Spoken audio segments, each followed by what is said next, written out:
Welcome to the Real Comic Heroes Podcast.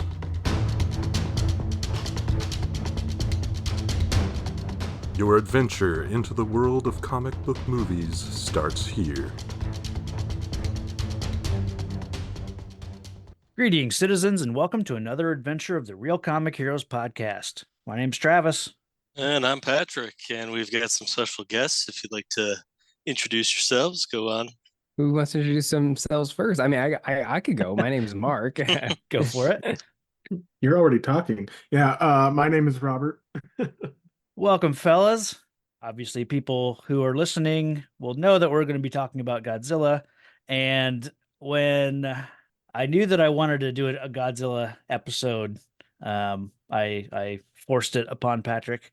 And when I thought about it, I was like, there's only two people that I know of, know through the internet that I'd want to talk about a Godzilla movie with. And that's the two people that I know are fanatics about Godzilla and monsters in general. So I reached out to Mark Ybarra and Robert Kelly.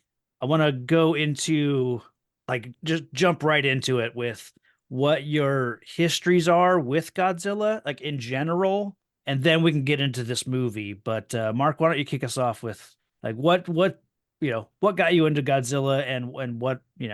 Yeah, of course. I mean, we Godzilla, growing up as a kid, it was all about dinosaurs and stuff, and so Godzilla was closely associated with that. And so, at the time, Jurassic Park was new. It was cool to see dinosaur movies in that regard, but Godzilla had always been before, and it was the closest thing to just having like constant dinosaur action was just putting on Godzilla movies. So you had all those movies, especially Godzilla versus Mechagodzilla was one that I really grew up on. At the time as a kid, I thought Godzilla versus Mechagodzilla and Terror of Mechagodzilla were like just the same movie, because in my brain it just all the scenes kind of collided together. And only when I got older that I realized I was watching two movies. And the attention span of a child, the parents would just swap the tape, so I had no idea. Godzilla was on, and that's all I knew. And so that's what growing up for that was. And at the time, the internet became a really a place for having online communities. Getting involved with Toho Kingdom and forums like that was where I really started to talk to other people about these movies that I grew up with. And because that's where I chose to go on the internet, that solidified being like a G fan, like a Godzilla fan of all these movies. And then so we grew up with the Millennium era to see Godzilla 2000, Godzilla 1998, of course, but then leading into the Millennium era, we got Godzilla Final Wars being the big 50th anniversary. And so that really just solidified this is just going to be part of my culture growing up. And so when the MonsterVerse came around, that's when it was I felt like a veteran. I know this, I know this stuff. Yeah. And it's only until now, the day that we're recording, which is the Oscars, we have a Godzilla film that is nominated for an Oscar. And it's wow, what a time to be alive. I've probably seen the best Godzilla movie of my life this year. So what a time. Right on. Nice. Robert, how about yourself? I saw my first Godzilla movie when I was 3 years old. My family, we'd go to Hollywood Video every Friday after shopping for groceries. And I love dinosaurs, and I was 3, and I saw a particular tape. It was this might be total nonsense to everyone here, but it was the Star Maker Godzilla versus Mechagodzilla tape. Yeah. And I was like, there's a robot dinosaur and there's a dinosaur. I could read a little bit, so I saw, okay, God, Zile, Godzilla. I don't know what that is, but it's a dinosaur, a robot dinosaur, and it looks like they're gonna fight. So that became for years and years, it was all Godzilla for me. And then, you get to 5th, 6th grade, and no one else likes monsters. I just decided I don't care what anyone else likes. I like Godzilla, and I got back on. Nice. Yeah. And to this day, now I have a podcast, Record All Monsters, talking about Godzilla and giant monster movies in general. I wrote a book about it, the same name. Yeah, so I'm all in and have Right been. on. And it's a Since I really was cool 3. name for a podcast. Yeah. Well, thank Yeah, Report it on is. Monsters. Thank you. You should listen to it or buy ad space. Always be plugging. Always ABP. Yep. Patrick, I don't know. I don't really know what your history is with Godzilla. I've seen bits and pieces, like I think like from the 70s. Mhm.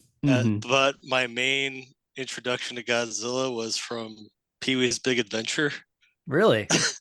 There's like That's In it's what weird- way? Towards the end of the movie, there's like a Godzilla kind of like he's running Okay. through the studio, Okay. kind of destroying things, and there's like a Godzilla there. That's the first time I really clicked with like monsters, and I don't even know Yeah. if it was Godzilla, honestly. It Yeah, it was. was. Was it? Godzilla's Okay. fight- Okay. Yeah, Godzilla's fighting King Ghidorah in the Yeah. studio. Yeah, I'm pretty So- sure it's like either Monster Zero or Ghidorah, the three-headed monster, like the movie that they're filming. But Oh, yeah, okay. Yeah. it's specifically the 1965, 66 version. Okay. Huh. Yeah. So that's my first like clicking of like Godzilla as like cultural Mhm. icon is that it was Mhm. in Pee-wee's movie. And then from then on it was probably, this movie here. Right on. I don't really have like no one sat me down and showed me Godzilla. I'm just, kind of like Patrick. Like I saw tiny bits of it every now and then. Sci-Fi Channel would run a marathon or something, and I've always had like a specific memory of the Mothra twins, like seeing them as a kid in something, and not really having any context for it. I feel like I just understood what Godzilla was. Like it was culturally, like it was in the zeitgeist enough that I recognized Godzilla, but didn't really have any connection to it for the longest time until 1998. Honestly, this movie is my first Godzilla movie. And then I watched it a ton of times in theater and then owned it and watched it a lot. And this was one of those that I didn't understand was a bad movie, but we'll get into all that. But like here in the last few years, I got into the monster verse and watched all those and enjoy those, for the most part. And then this last year, the last couple of months, I, in real life, my dad got sick and passed away, but I spent like the last 4 months with him, like, kind of at his side. And I had a lot of time while he was sleeping, and I would just pull up movies on my iPad and I just went through this, went through a lot of Godzilla movies, and I just decided I'm going to watch them all. And I did, it was like with Godzilla plus some King Kong stuff, plus a few other like Rodan and a few other movies tossed in as well. Mothra, like it's like 38 movies or something like that, Yes. including all the Yeah. MonsterVerse and including, I was about to ask if by all of them did you go like through all 4 eras? yeah, I Which did. That's a thing. You went through that- all the eras. Yeah. So Oh I've my seen gosh. it all now. Yes. In like I spent what was it, like December 7th or 6th or 7th or something until January 15th, maybe. I watched everything in that time span. So yeah. And then so that obviously that was a big component of wanting to do a Godzilla episode, and we just happened to still be in our timeline of where we're at with the movies. We're still in 1998, and so I thought perfect time to slot in, this movie, and yeah. So Wow. Well, kudos to you to get through Yeah, way to go. that many movies. The history of Godzilla is always changing, the Yeah. tone of the creature, the tone of the movies. yeah, And it's a lot to take in and interpret, because you could have such a positive reaction to one and then watch one that you're just like not about, and then Right. it kind of shakes you, and you're like, I'm surprised you kept up with it, because at some point you'd feel like, I don't think I want to watch another one. yeah. I found like the the Showa era is fun. It gets a little 70s campy a little bit, but it's still fun to watch. And then the Heisei era, I fell in love with. Like that, I think is my era. And in the Millennium era, I found like every movie was a reboot. I thought it was weird. It like didn't feel they didn't. I don't know why they just didn't make one story. It was like every single movie was its own. It was the first Godzilla landfall. I don't know. So I think Yeah. Heisei era is my Godzilla era. So Yeah. And I think that's the closest to where they were toying with the idea of like, well, let's have an arc. Let's have like a character Yeah. development. Let's like let's and the Monsterverse does that now. yeah, But the Heisei was like, we don't know if we want to, but we kind of do. So we have Yeah. these characters and they'll show up again. But so it's hit and miss that era because they wanted it to be connected, but also not. And then the Millennium era, they were totally just like, no, we'll let you do your thing and that's it. And I think Yeah. my favorite of that Millennium era is that GMK, that 2001. Yeah. And that was directed by the guy who directed the Gamera trilogy. So if you like those Heisei era ones, you should check out that Okay. Gamera trilogy of the Heisei 90s. Gamera trilogy. Okay. It's I didn't do any fantastic. Gamera. Just do the 90s ones. Just Okay. do that. I'll fight you about that. Show us supremacy all the way. Oh yeah. Oh, he's about it. Yeah. No, like a lot of people, like for good reason. A lot of people love the Heisei movies. I find them more uneven myself. Not as uneven as the Millennium series, but I feel like you have with the Showa era, like you said, it's fun. That's kind of the baseline. And even with the original film, which is very dark and brooding and meditative, it relishes in the spectacle of its destruction scenes. It's proud of its special effects, and it wants you to enjoy those scenes while still imparting that horror. So throughout the entire Showa era, there's this kind of their tongue is firmly in their cheek the whole time. Whereas I think in the Heisei era, they keep their face straight throughout. Especially as the films go on, it gets harder for the audience to keep their face straight. Yeah. When we're getting things like Space Godzilla. Right. Which that's actually probably my favorite of the Heisei movies because they're letting themselves have fun in terms of what the story is. Yeah. It's for me, it's either Godzilla versus Space Godzilla or Godzilla versus Biollante, the two sides of the Heisei coin. I think I think Biollante is my favorite of the Heisei. Yeah. Okay. It's probably the best of the Heisei, I would say. And then for me, I just have such a soft spot for Godzilla 2000. Yeah. That just came in theaters not too long ago. Yeah, I got to see it again. That was great. I was 8 the first time it came around in the theater. It was perfect. Like my dad took me out of school. So many good memories that I'm like, is it really a pretty good movie, or is it just like one of the best days of my life when I went to see that? Yeah. I totally remember the day of one of my birthdays, and my dad took me to Best Buy and like let me buy any movie, and I bought Godzilla against Mechagodzilla, which had just come out, and it was like of the Millennium era, it's the first time he fights that Kiryu. And like that at the time, it just blew my mind. And like you said, Robert, it's just like a happy memory you have of like, it was my birthday. My dad took me to Best Buy. Best Buy at that time, Best Buy was one of the coolest places you could go as a kid. You can go look at CDs and video games and movies, and it was a great time. Or you go to like the little theater section where they have like all the home theater set up. And I was like, this is awesome. And so for your dad to take you to Best Buy and like let you buy anything, I bought that movie, and I bought a video game called Custom Robo, and it was just like, it was the time of my life. Nice. Well, let's bring it back to 98 and talk about, history with this movie. I could start off as the Debbie Downer of the group. I was going to say, now we're going to kill the momentum here. I think the unfortunate timing kind of ruined Godzilla for me. Because like this came out and I was like expecting, I'm trying to think. I don't know if it was. There was like old shows from like the 70s with like giant entities. Like I want to say it was like Ultraman or something like that. And I was expecting to see something along those lines, and I got a foot and like a piece of the monster at a time. Like I just wasn't ready for what this movie was at the time. Like I can appreciate it more now, but at the time I wasn't ready to just see like dark at all times. Yeah. And I think it was kind of disappointing to a teenage version of myself. Yeah. So it kind of killed Godzilla for me, honestly. And I didn't really get back into it until like probably the last 5 years.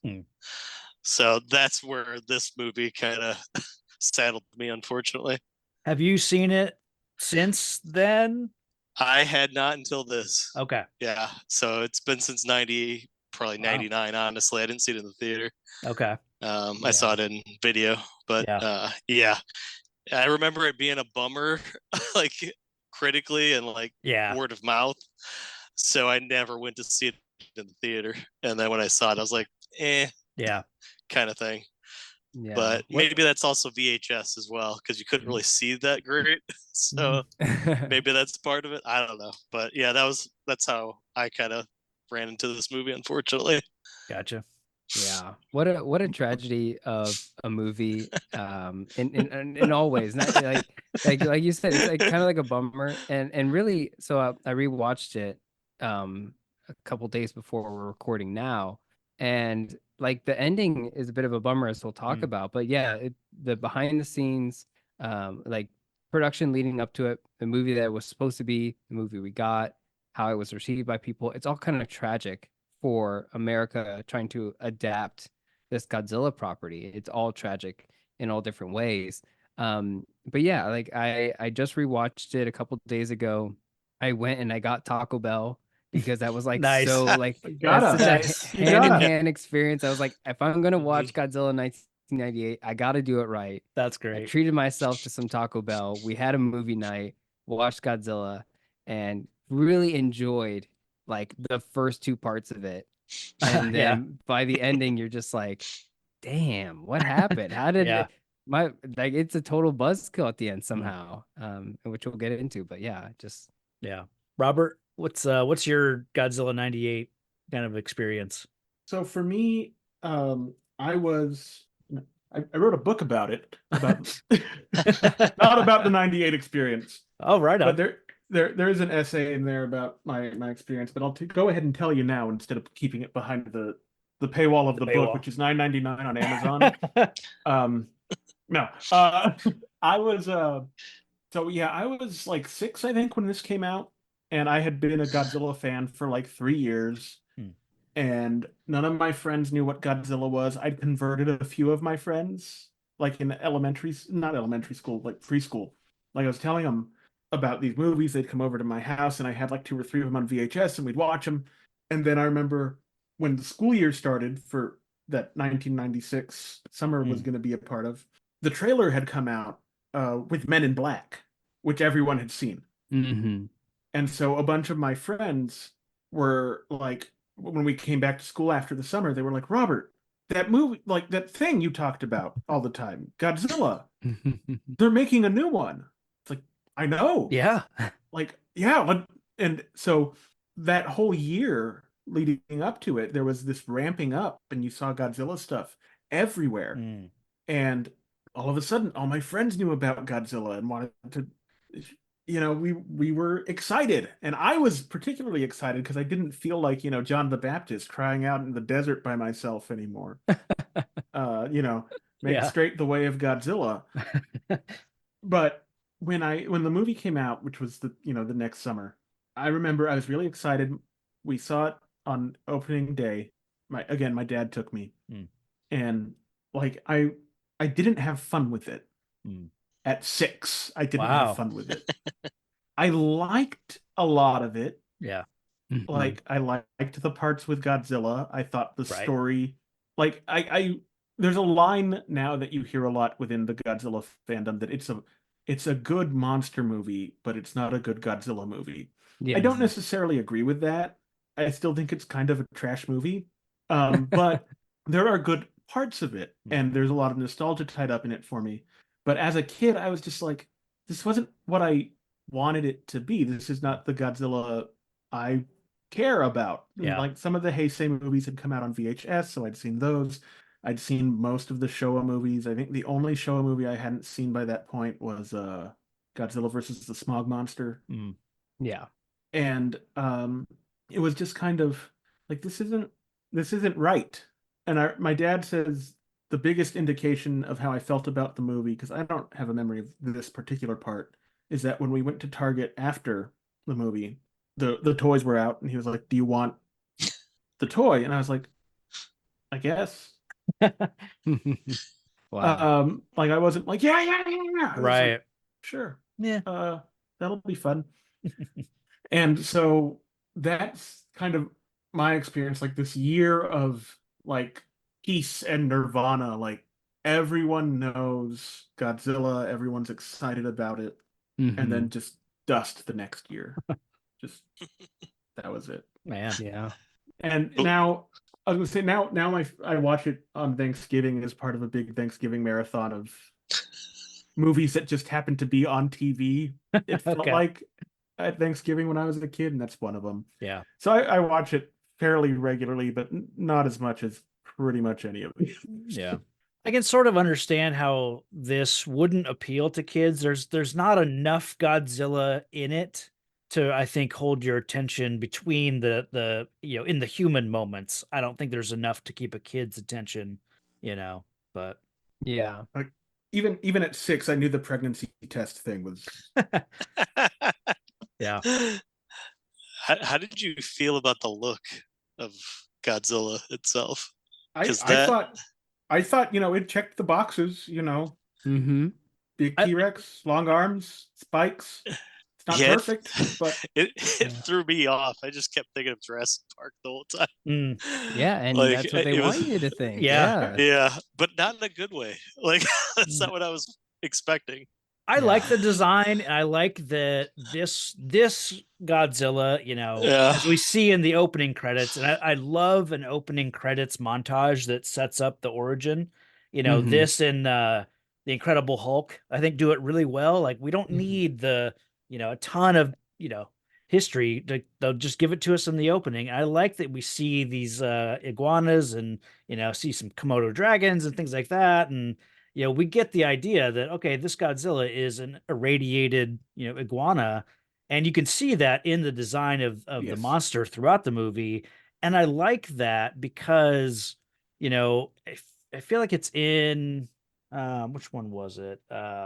Some of the previous Godzillas had done, like they'll show you, well, one big example is -1. They'll show you Mhm. like a proto Godzilla, and then I think it's versus King Ghidorah in 91 where you see him, Godzilla, like however long ago, and he is a T-Rex, or he is a dinosaur.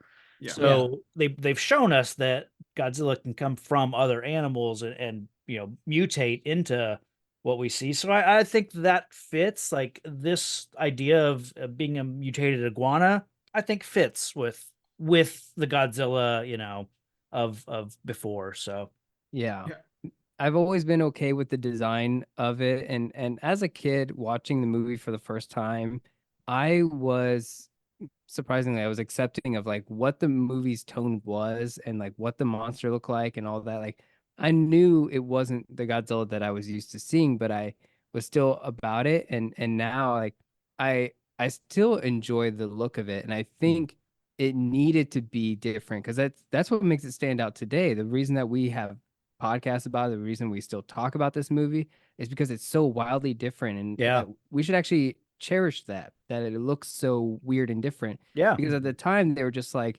Godzilla's just not cool. We say Godzilla's cool, but the greater people, the greater audience, they're just like, Godzilla's not cool enough. So how do we make him cool, 90s hip, like 2000s era? Like what is cool out there? And give then him like, give him pouches and yeah, tiny feet. we need Make this him meet Godzilla to Michael look like Jordan. a Linkin Park album is what we need him to look Yeah. like. And so they Yeah. make him look like that. And they're like, Need a one of the big soundtrack with thing, a Puff Daddy song. Mhm. yeah. Yeah. And the big thing was like, we have to make him agile. He Yeah. has to be able to use all 4 limbs. That was one of the biggest Yeah.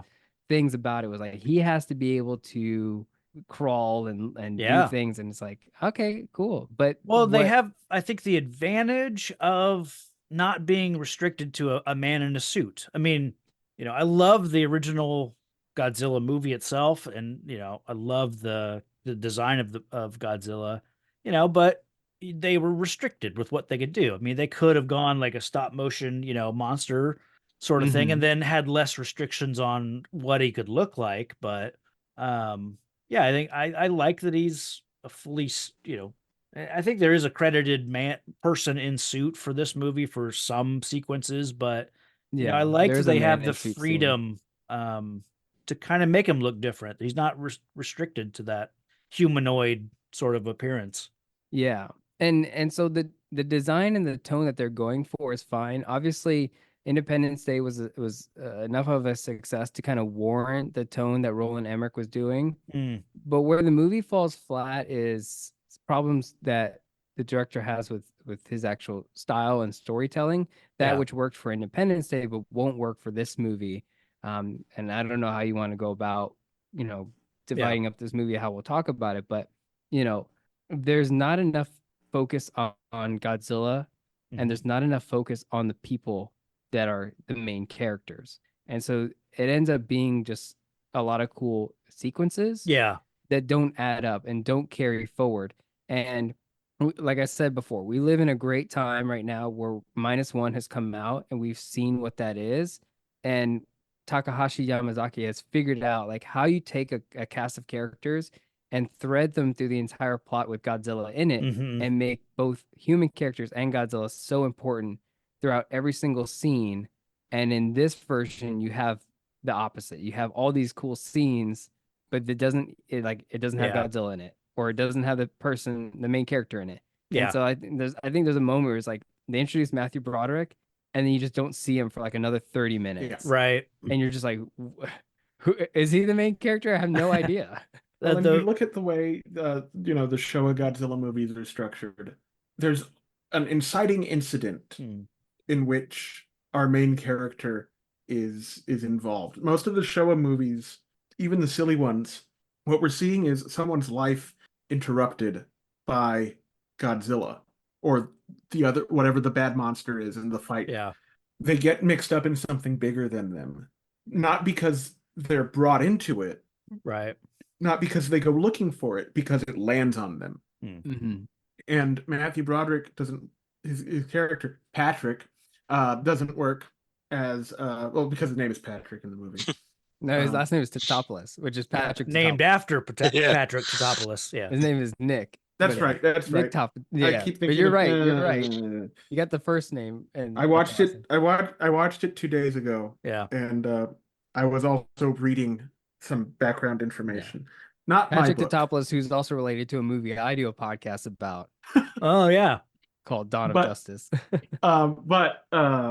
Nick is just brought into it. This doesn't land on him the way it does in a lot of the Showa era protagonists. They're not. He's recruited to be on this team because he studies irradiated animals. Yeah. Which the movie doesn't make clear. At really, I don't think until about halfway through he's at the camp. Right. Which all you have to do is have the colonel come up to him and be like, "Hey, we might need a guy who's an expert in irradiated animals." Just explain it. Use dialogue. Write a thing. Yeah. The So movie, it hires him, right? Like the colonel or whatever, he gets him in, but he's also like annoyed by him. He's like, "Oh, sure, yeah, whatever. Just analyze the sample." It's like, can you, if you're gonna bring him on the team, don't act annoyed that he's on the team. Like, you brought him here in the first place. And it's bizarre because he's not affected by this happening, by this story. It's a paycheck for him. His low point, his low point in the movie, in the narrative, isn't that someone dies that's close to him, isn't that, he's affected in some way by the violence Godzilla wreaks upon the city. No, it's that he loses his job. Yeah. That's the low. Shit, yeah, you're right. Yeah. It's his personal connection. Yeah. So you're not invested in him. He's not invested in the movie. And the only character we are invested in is Godzilla. And it's so radically different from what most people going in to it think of as Godzilla that you disconnect as well. Yeah. Because like I said, like that, I think the only part you resonate with Godzilla is after the nest has been destroyed and it asks for some sort of sympathy for these children that have been killed, and then you go, oh, it's upset. Yeah. And then I think so in that third act it takes a page out of two other movies, two other franchises, and I think that's where some sympathy comes for Godzilla. But yeah, Travis, I don't know how you and Patrick want to direct this. We'll speed through the opening stuff we get. I mean, I think we have too much movie at the start, before we really get into Godzilla, but we can talk about some of these scenes. I mean, I think some of them are good. The fishing cannery sort of thing, I think, is a good teaser for Godzilla. It's fun to see this boat just get rocked by Godzilla and destroyed, and we get some. I think it's probably the most successful scene in the movie. I mean, it calls back to like the opening of War of the Gargantuas and Son of Godzilla. Like that is the scene that if I were watching this for the first time today, I'd be like, oh, they did some homework before getting, disappointed.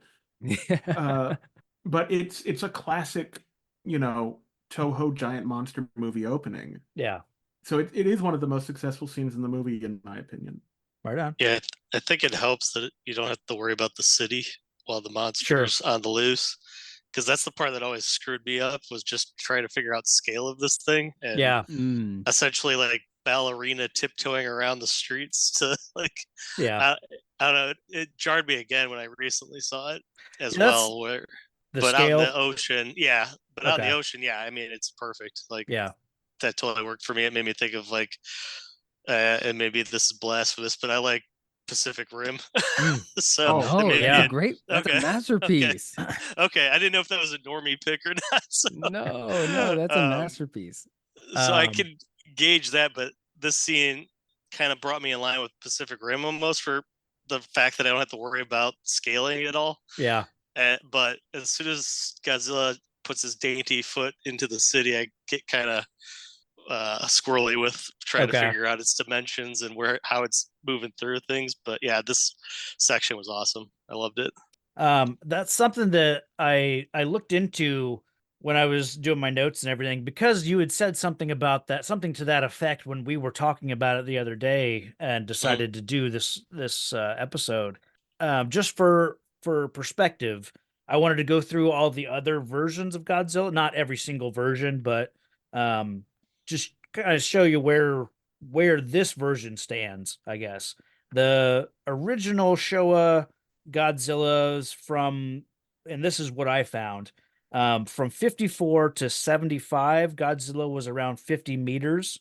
In the Heisei era, which is 84 to 95, he was between 80 and 100 meters. So just right away they made him bigger.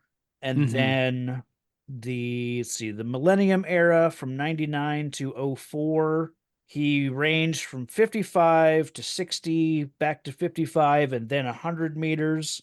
And that's kind of where I was talking about earlier. Like, every movie was a reboot, so it's like they just made him a different size each time.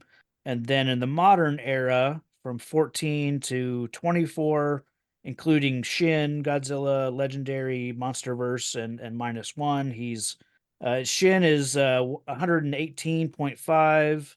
The Legendary Monsterverse, he's like 120, and then in -1, he's 50.1 meters. He's the smallest one.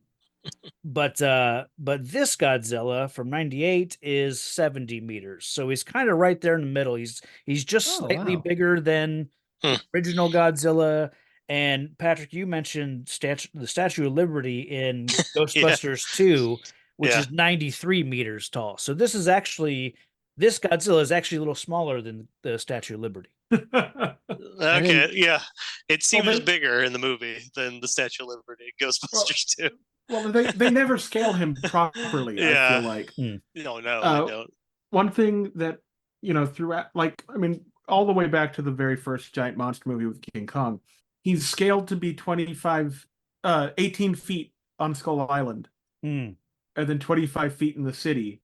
And both models were 18 inches tall. Yeah. But when they were starting to build the city sets, they were like, no, we want them to look bigger. So they downgraded it. And I'm working on a project about the guy who made the effects props for King Kong. His name was Marcel Delgado. He worked with Willis O'Brien forever. Delgado was like, this was not something we were concerned with as we made these movies. We wanted them in scale for the scene they were in. What was important was what looked good on screen. And I mean, that's definitely the idea here. I don't think they're as successful as anything that Marcel Delgado was involved in, because I don't think CGI was really there to the point that if you're not doing it very carefully and slowly, like Jurassic Park, which you're just kind of, okay, this is our only special effect and we got to make it on there. Yeah. I don't think it can carry that, and just something like this driven by spectacle, that's important. You know? Yeah, yeah. If you can get away with it, the scaling differences, then it's a success. I know Gareth Edwards talked about it in Godzilla 2014. He said that they purposely, messed with the scaling, because if it looked cool, it looked cool, and they would just do it. And then, like, if that scaling didn't matter to them. If it looked awesome, they went and they did it. Iconically, it's the shot where the dorsal fins are through the water and it gets up to the boat, and then you realize that it's not Godzilla but the tail of him, because he's actually behind the boat now. And it was like one of those things where he was just like, yeah, we messed with the scaling all the time, it didn't matter to us. Like 3 times as big in that scene. Yeah. And so to them, they were just like, with this movie, it's like the scaling is weird because he's in such small places, tight places. He's outside and he's coming through the manhole and doing all kinds of things. And so it's just like, if you make it too obvious at times, or if you do it too much, and as people start to wonder, if they catch it, they'll take you to court about it. So I think with this movie, I've never once considered scale. Like, he never, Really? to my eye, he never seems too big in one scene or too small in one scene. Or I think I get caught up in, if Godzilla is on screen, I'm not thinking about the logistics, of any of it. I think I just buy into that creature design, and it just works for me. There were only 2 scenes that generally bug me about the scale, and they're both near the end.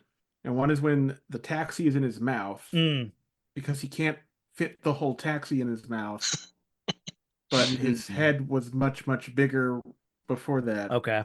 And then when he's stuck on the Brooklyn Bridge, it's like, now wait a second, he's taking up the whole Brooklyn Bridge, right? Like, yeah, that's a good call out. I always chalked it up to the CGI model versus when it was the animatronic versus where it was the suit that they were using, because they do it so many, they film so many different Godzillas that I always just thought like the scaling was off based off what they were using. Because then there's obviously the big moment with the first fish feeding scene. It comes up to Matthew Broderick, and it's like, oh, this is Godzilla. And for me, that's like probably one of the best parts of the movie, was just how personal that was. Yeah. But then, it's like, I think like the submarine part is just like, I have no idea. I just had no idea what's going on here. How big is a submarine? How many guys are in it? Right. How many guys long is Godzilla? Who are these people? Like, Yes. Like, all of a sudden it's just like the story's about them. And like, no idea how they got 3 submarines into what's that Hudson? lake? What's that river called? That's the Hudson that they're in. Hudson. Yeah. Hudson River. They got 3 submarines in there. Like, just because I'm sorry, just because it's not basketball season doesn't mean no one would have been in Madison Square Garden for weeks. How long does it take to lay that many eggs? Like, I mean, 200 eggs instead of 12.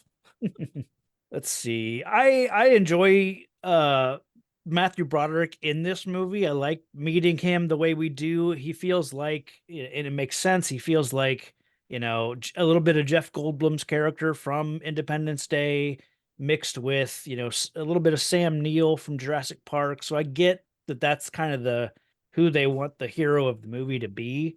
But I like the bringing him in as the expert in his field sort of thing. I just wish that as we go through it, like I think there are too many people in this movie, and I think the cast of characters could have been cut, drastically.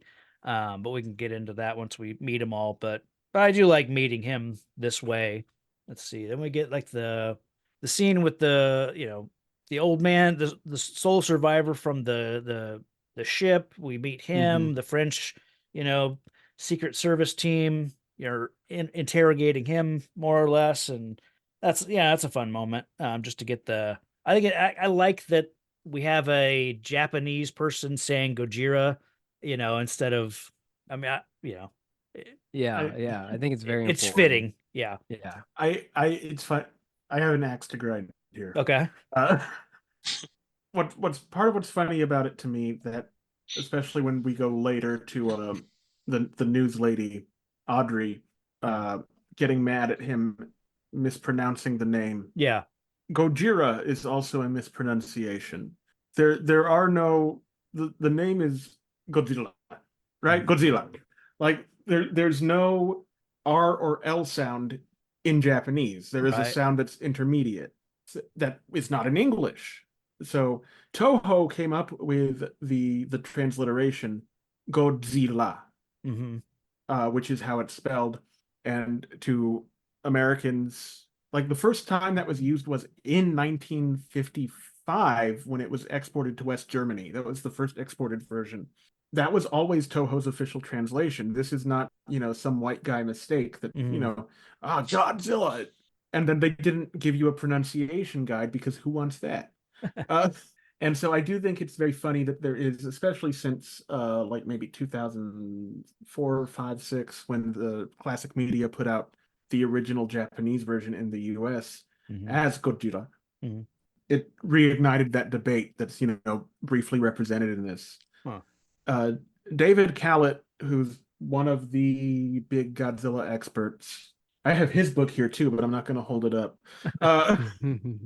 He, in his commentary for the Criterion version of Godzilla, the original film, talks about that Toho still prefers people in English to use Godzilla, and even the mispronunciation Godzilla is fine with them because it has the cultural weight of 70 years of history around the world.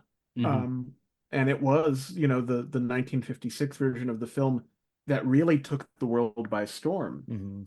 That is the one that was a big hit all around the world, even so big a hit that it came back to Japan as that movie with the Raymond Burr inserts, and was a success all over again. So this is I hope I don't have too many other axes to grind as we go through, but I might. Yeah. But it's a fun scene, and I do think the added irony of her mispronouncing it in the other direction is fun. I've always found Audrey Timmons character. I think her name was Patrick. Patrick, yeah, that's what it was. They're like, oh, it's Gojira, morons. Like, I've always found that, like, I get it. I get you want to be like, oh, well, actually, it's this kind of thing. We hear it nowadays with the term kaiju, and you hear it all the time. I don't know why I always bring this up. I feel so sour whenever I bring it up, but it is true. Like today, we use that word for everything because Guillermo del Toro decided at the beginning of his movie Pacific Rim, we were going to define the term kaiju and use it throughout the movie. And I guess in pop culture now, we know what that word is. And so, if it's the Suicide Squad and Steve Agee goes, there's a friggin' kaiju here, I roll my eyes into the back of my skull because I go, Jesus, I get it, man. I get you want to be like, oh, it's a kaiju here. We know this word. Like, I know it's like, I don't think you really know what the word means, dude. Like, it's okay. It's just this kind of like pandering of like the well, actually. And it's like, it's fine, dude. Just let it go. Just call it Godzilla and be done with it. I will take the overuse of kaiju over the often like the Austin Powers-esque racist it's Godzilla jokes. Yeah, It's yeah. Godzilla. Yeah. Mhm. I'll take everyone saying kaiju over that. But yes, you are absolutely right. Uh, Let's see. I want to jump to like, we're kind of globe hopping a little bit. They're taking Nick from Chernobyl to I believe Jamaica is like the Mhm. next kind of stop in this trail, and we meet the team. We meet Vicky Lewis's character, and then the sick guy. You know, I feel like Yeah. those characters. I think you could merge, you change the story a little bit, but I think, why couldn't Audrey, who we meet later, be same, Vicky Lewis's character here, make him, because they both have a history of doing the same, studying the same stuff in college. So maybe she was part of a science team that they also brought into this team of experts, and that's how they're reunited. I think the Dr. Mendel, who was the sick guy we meet. I think he could be a videographer. He could be your animal, your Hank Azaria character. Um, I just think there's too many storylines going on, too many characters, because we go from Jamaica to New York where we meet Audrey and Animal and Lucy, and they have the whole, their little subplot with them that I just don't think is necessary. And Yeah. so I think you could merge some characters like that, or But just cut out some storylines and you needed to either go with the researchers, which is where Nick's story is, yeah, or with the news people. yeah, And another one of the many examples of what the cartoon that was mm, based off this got right was they focused on the research team, and we right, Yeah. have Dr. Mendel and we have Vicky okay, Lewis. And I mean, they completely changed Nick's characterization from the movie to the show. But I mean, you have these three very distinct personalities in the movie, and they're much stronger than anyone you get out of the New York set. yeah, Yeah. Yeah. And the show makes the right decision and gets the more interesting characters. I don't think we needed to be introduced to Audrey and Animal before. If they were going to be in yeah, the movie, when the research team gets to New York, that's when you introduce them. yeah. There's no need to set them up. I definitely think it's a mistake to suddenly go to New York just to meet them.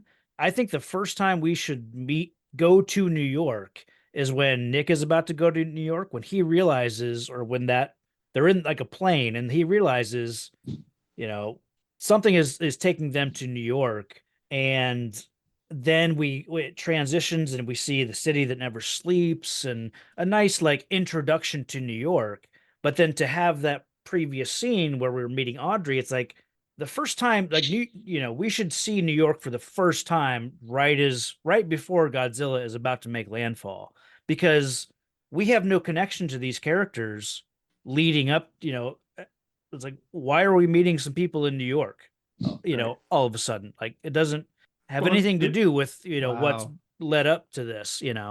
And so I was totally on board with what you said. Like, let's merge the characters. Like, like I've seen the TV show, the animated series. I like the animated series. I think it hits where I wanted this franchise to go. I like it fighting other monsters. I think how weird and cool and 90s and all that stuff. And you're right. It focuses on the research team. So let's do what Travis says. Like, let's have the scientist, like maybe she spills the beans on the nest because, well, the army doesn't want to investigate it, so she's going to go out of line and expose it, right? So she runs the tape to the news reports and she Yeah. exposes it, and it gets Nick fired and all that, and she's sorry about it, and like, let's merge that. And then you get Hank Azaria as Dr. Mendel or whatever it Yeah. is, and he's the videographer. Yeah, we could totally merge that. But Well, I then mean, even if like, what if it's a long con. Mm. She's an investigative journalist who happens to have this background. Yeah. there you go. Like you can make this, like, make it an actual betrayal and her not have some noble reason, but then feel bad when she does it. Yeah. Yeah. Or like that. even infiltrated by the French insurance Yes. company. Yeah. Like you can put them into the story. Like Jean Renault is Yeah. one of the scientists Because there. then Is that- having it That's so the many one problems. group in this movie that I think works so well is the French team. I Because they're the love ones who should be involved from the beginning. They I should love be. every scene with the French team. I love their involvement. I don't know. I like them to a point, but I think the movie doesn't choose a side on it. Like Mm. the French should be paying a consequence for doing this. Like there's a Mhm. Michael Crichton part of this movie that it like because it's stealing from Jurassic Park. It's stealing, it wants to be King Kong. It wants to be Jurassic Park. It wants to be Jaws. But it It like wants to when be it comes to everything this but French Godzilla. team, yeah. Yeah, exactly. And then when this French team is like, oh, well, we committed this atrocity and we're here to clean it up, it's like, so are you the bad guys? Are you like the scientist lady from Deep Blue Sea? Should you be killed at the end? Like, do Right. people not like you? But no, it's just like, oh no, it's John Renault from The Informant. We all like him, right? It's like, yeah, but he's a bad guy, right? Like he created this. Like he gets to kill the monster and go home and go, thank you for doing this. I'm gonna delete all evidence about this. Like, That it's our bro, how fault. are you gonna do this again? Like, we don't know. Like, is the French government just gonna keep bombing right now? Because this is not a 1954 bombing. This is like Right. you did this Yeah. like recently. You still bombing. Like, this is bad. You should not be doing this. So when they get killed by the little babies in the garden, I'm like, well, technically those French people were bad. Like I mean, These sure, are the bad guys of the movie. yeah, they like maybe John Renault's character should die. Like Huh. he should pay a consequence almost. But what I was gonna say is like I'm all for the merging of the characters, but then I thought about, yeah, we're going to New York City. We've got to personify New York, and we do that by character. Like a character is Mm. tied to New York, and so those people, Hank Azaria and Audrey, they are New York. They are Mhm. the life bar of New York. And so one of the things that when I was watching the movie is obviously this is after the World Trade Center bombing, but before 9/11. Mhm. And Yeah. when they're at the diner and they're like, oh, what is this? Another parade? I'm like, damn, people really were like that back then in New York. If Yeah. something like this happened now, people would just be like, oh, it's happening again. Everyone like, but no, they're just like, what is this? Another parade? It's like, holy shit, we had it so nice back then before 2001. It's Yeah. fucking no, it's crazy. What I was going to say earlier is one way that we do it is we establish, regardless of where the main characters are, and again, making the cast smaller, condensing characters. And -1 did this really well, and it's just great to have this recent counterpoint. Yeah. It is. Yeah. It's that wild. just having with -1, we hear early on that the main character's not wife Yeah. Mm-hmm. works in Ginza Prefecture. Mm-hmm. And so when we hear Godzilla's in Ginza Prefecture, And you see his reaction. you go, oh, what we do, Nick's our main character. Nick's from New York. Got Right. family there. Yeah. Yeah. Wants You to get know? home. Yeah. And he finds out, like, and another counterpoint from the 2019 King of the Monsters. We have, what's his name? Squinty guy. His name is Mark in the movie, but yeah, I know who you're talking about. It's the guy from he's in Friday all Night those. Lights. Oh, Kyle Chandler. Kyle Kyle Chandler. Squinty Chandler. guy. He Always is squinty, but- leaving. He's gonna leave Mm. because of the urgency of his family situation before resurrecting Godzilla becomes the impetus and the way to save his family. Mm-hmm. Yeah. So there's plenty of ample drama for that. We can have an actual low point for Nick in that, we're not doing anything. And we're here in my hometown. I haven't seen my family. I don't know where they are. I need to get out of here. I need to take care of my business. Mhm. Yeah. We see in 2014 as well, you can Yeah. create a mother and son character Yeah. and not have them dynamic. They don't have to have a character development. They just have to be there so that, Aaron Taylor Johnson's character in 2014 is like, I have to get back to San Francisco because a monster battle is about to happen there. And I've already lost family. Everything. My dad, Yeah. Monsters. Yeah. Like, both my parents are gone because Yeah. of this. Yeah. So just having some kind of, I agree that having some kind of stake in New York is necessary, but the characters they use to do it don't really affect the story the way they ought to. Yeah. And I'm so sorry, Patrick, but this is like this is like talking about one episode of Star Trek and then referencing like 30 other episodes of Star Trek and being like, remember in this Star Trek episode, this happened, but they're doing it here and it doesn't work because like it would be better if yeah. Yeah, I had a feeling I'd be out of my element. Sorry. Well, let's jump forward a little bit, unless anyone has anything before Godzilla makes landfall in New York. Anything kind of right before that? No. Okay. I love this whole sequence. It's like a 5-minute kind of sequence from the old man kind of going to the docks and go fishing, Iconic. and then to when animals kind of chasing him, chasing after him after Godzilla's like, he's just had his Godzilla experience. So it's like a 5-minute chunk of the movie. And yeah, I think the whole sequence works. I love a good Godzilla landfall sequence, and I think this one's really good. Yeah. I think it helps that, like I said before, visually you can do some stuff differently with this Godzilla. Not that we see him in full, but yeah, to me it works. Yeah, I have some thoughts on this. Patrick, do you have thoughts about? Do you like this scene? Do you like this bit when Godzilla shows up in the city? I'm mixed. Like, yeah. It's hard to get past my teenage resentment of this movie, honestly. Where I think I remember the film as mostly Godzilla's foot and tail, and then like and that's the majority of what I remember, honestly. So this was kind of all right with me. Yeah. As far as the movie goes on, it gets less and less. As we see more and more. I wish I could say I'd like it to be more like Jaws, where you don't really see it, but at the same time, that would also tick me off, probably. That's why I like the preceding scene with like the fishing trawlers out on the East Coast. Like that works really well. Exactly. Yeah. Yeah. So yeah. The shot where we first see the dorsal plates and the swell of water and then they come out, and that has become part. There are lots of images in this movie that have become a part of the Godzilla lexicon, the visual lexicon of these movies, from the eye close-ups that we get, the dorsal plates coming out of the water. There is really good stuff in this movie, and it's mostly around the way they chose to introduce Godzilla. And this scene, they take a lot of cues in this scene, and it plays out almost exactly like the Beast from 20,000 Fathoms. Y'all know this movie? Yeah. I've seen it once or twice. Yeah. 1953, Ray Harryhausen stop-motion movie.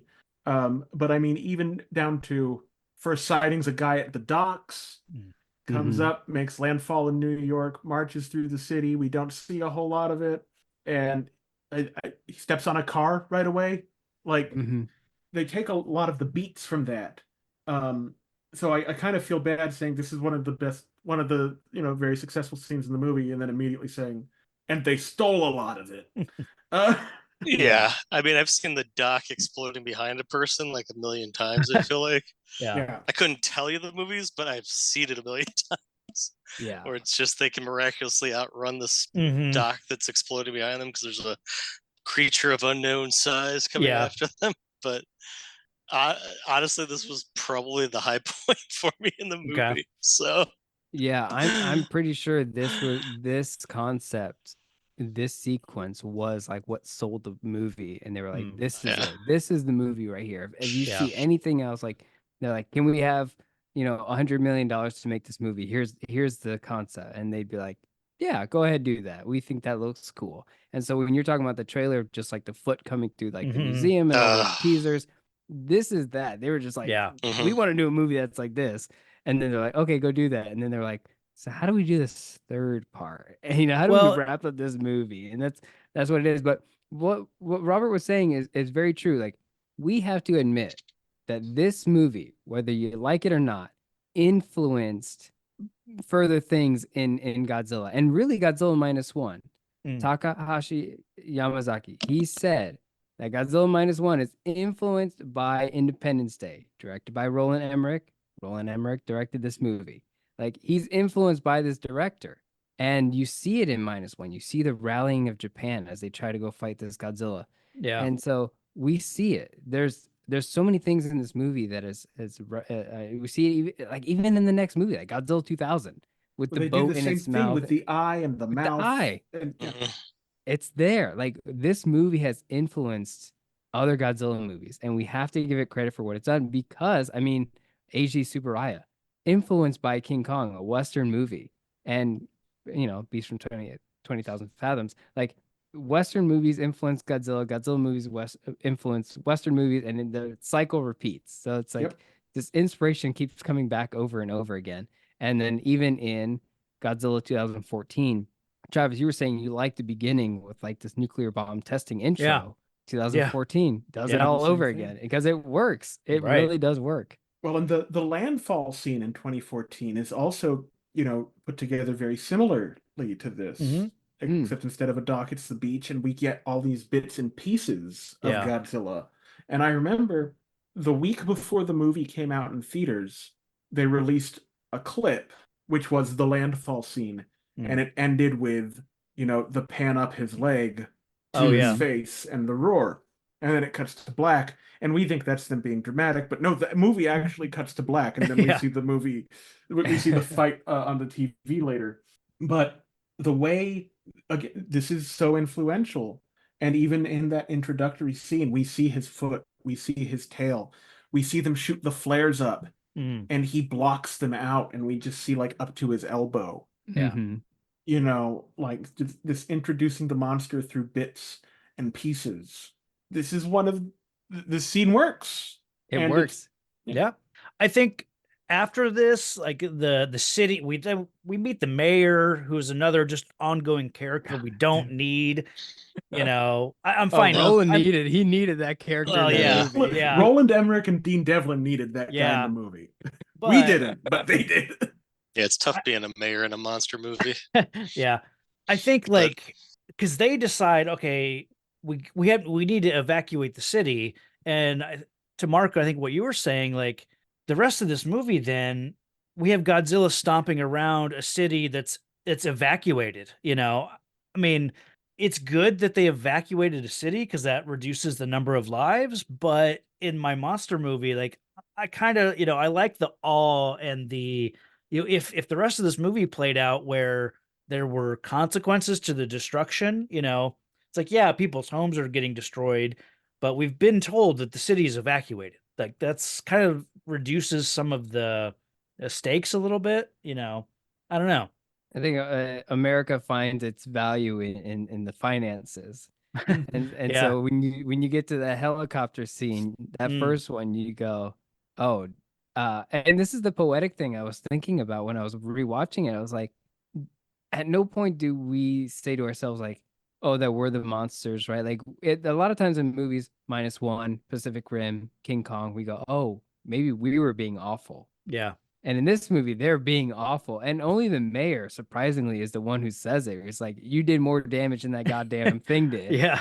Because they are destroying this city. It's like, sure, it's evacuated, but I just remember all the bullets and missiles flying into buildings going, that's someone's home. I And know. if they didn't evacuate, Godzilla doesn't do anything. it's just Yeah. an animal. It's just an animal, bro. But, Like, like, it just wants to he's- live. Right. Avoiding buildings. He's like, Mhm. oh, it's very convenient that there are these pathways for me to like.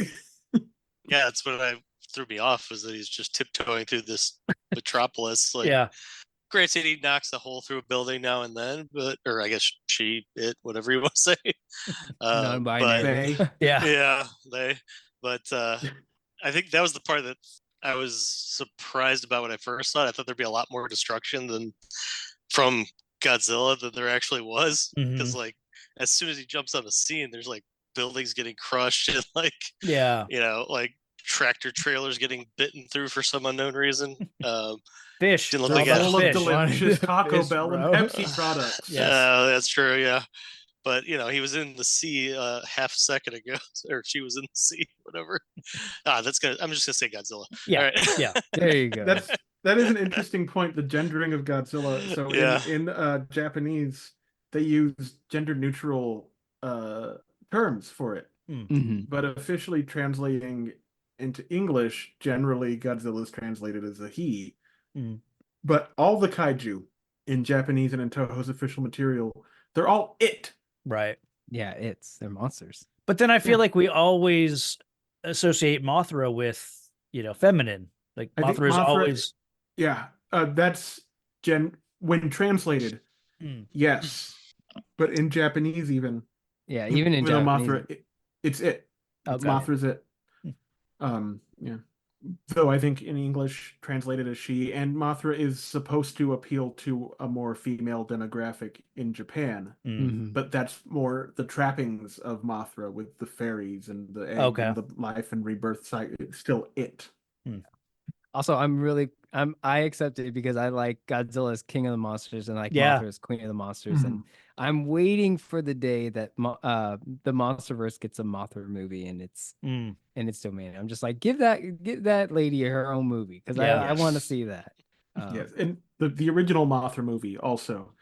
Of the Godzilla Toho movies, the original Mothra movie's in my top 10. Like Yeah. it's fantastic. There's a Might even reason be she's top still 5. around for sure. Mhm. Yeah. So yeah, I think Godzilla's a dude to me just because of my Catholic upbringing, where God's a man. I hear it. I think that's where it likely comes from. So just my own upbringing prejudice. Yeah.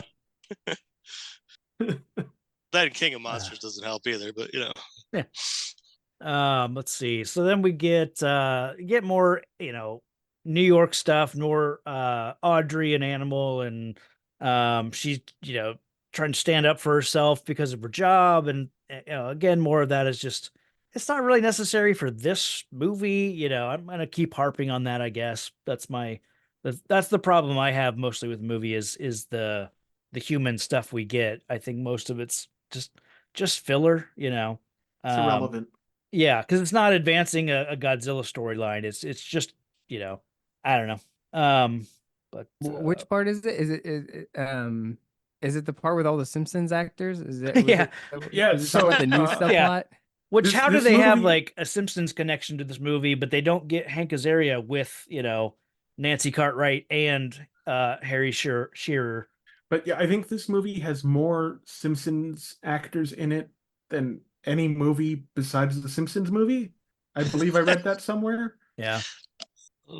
no track. Yeah, It's like why not get Dan Castellaneta in here too? Like, He would have been great as the Colonel. Like, Yeah. Yeah. That's what it should have been, right? Like Simpsons, because the Simpsons does really good jobs of like, how would the military react to Godzilla making all these stupid choices? It's just like, just let them make stupid choices, Yeah. and like that would be it. Like, just do that. And And the Simpsons deal then- with then Godzilla. we get Colonel Hicks going dough, like yeah. That's what it should have been. Yeah.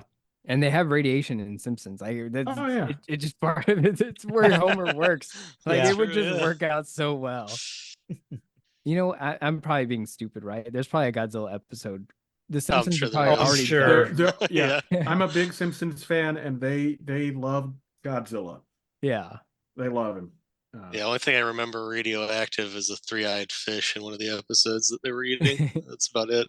Yeah. Oh But yeah, yeah. there's one where they go to Japan. Where's the Yeah. happy cleaning? Oh, I can't remember. There's America Town is the restaurant.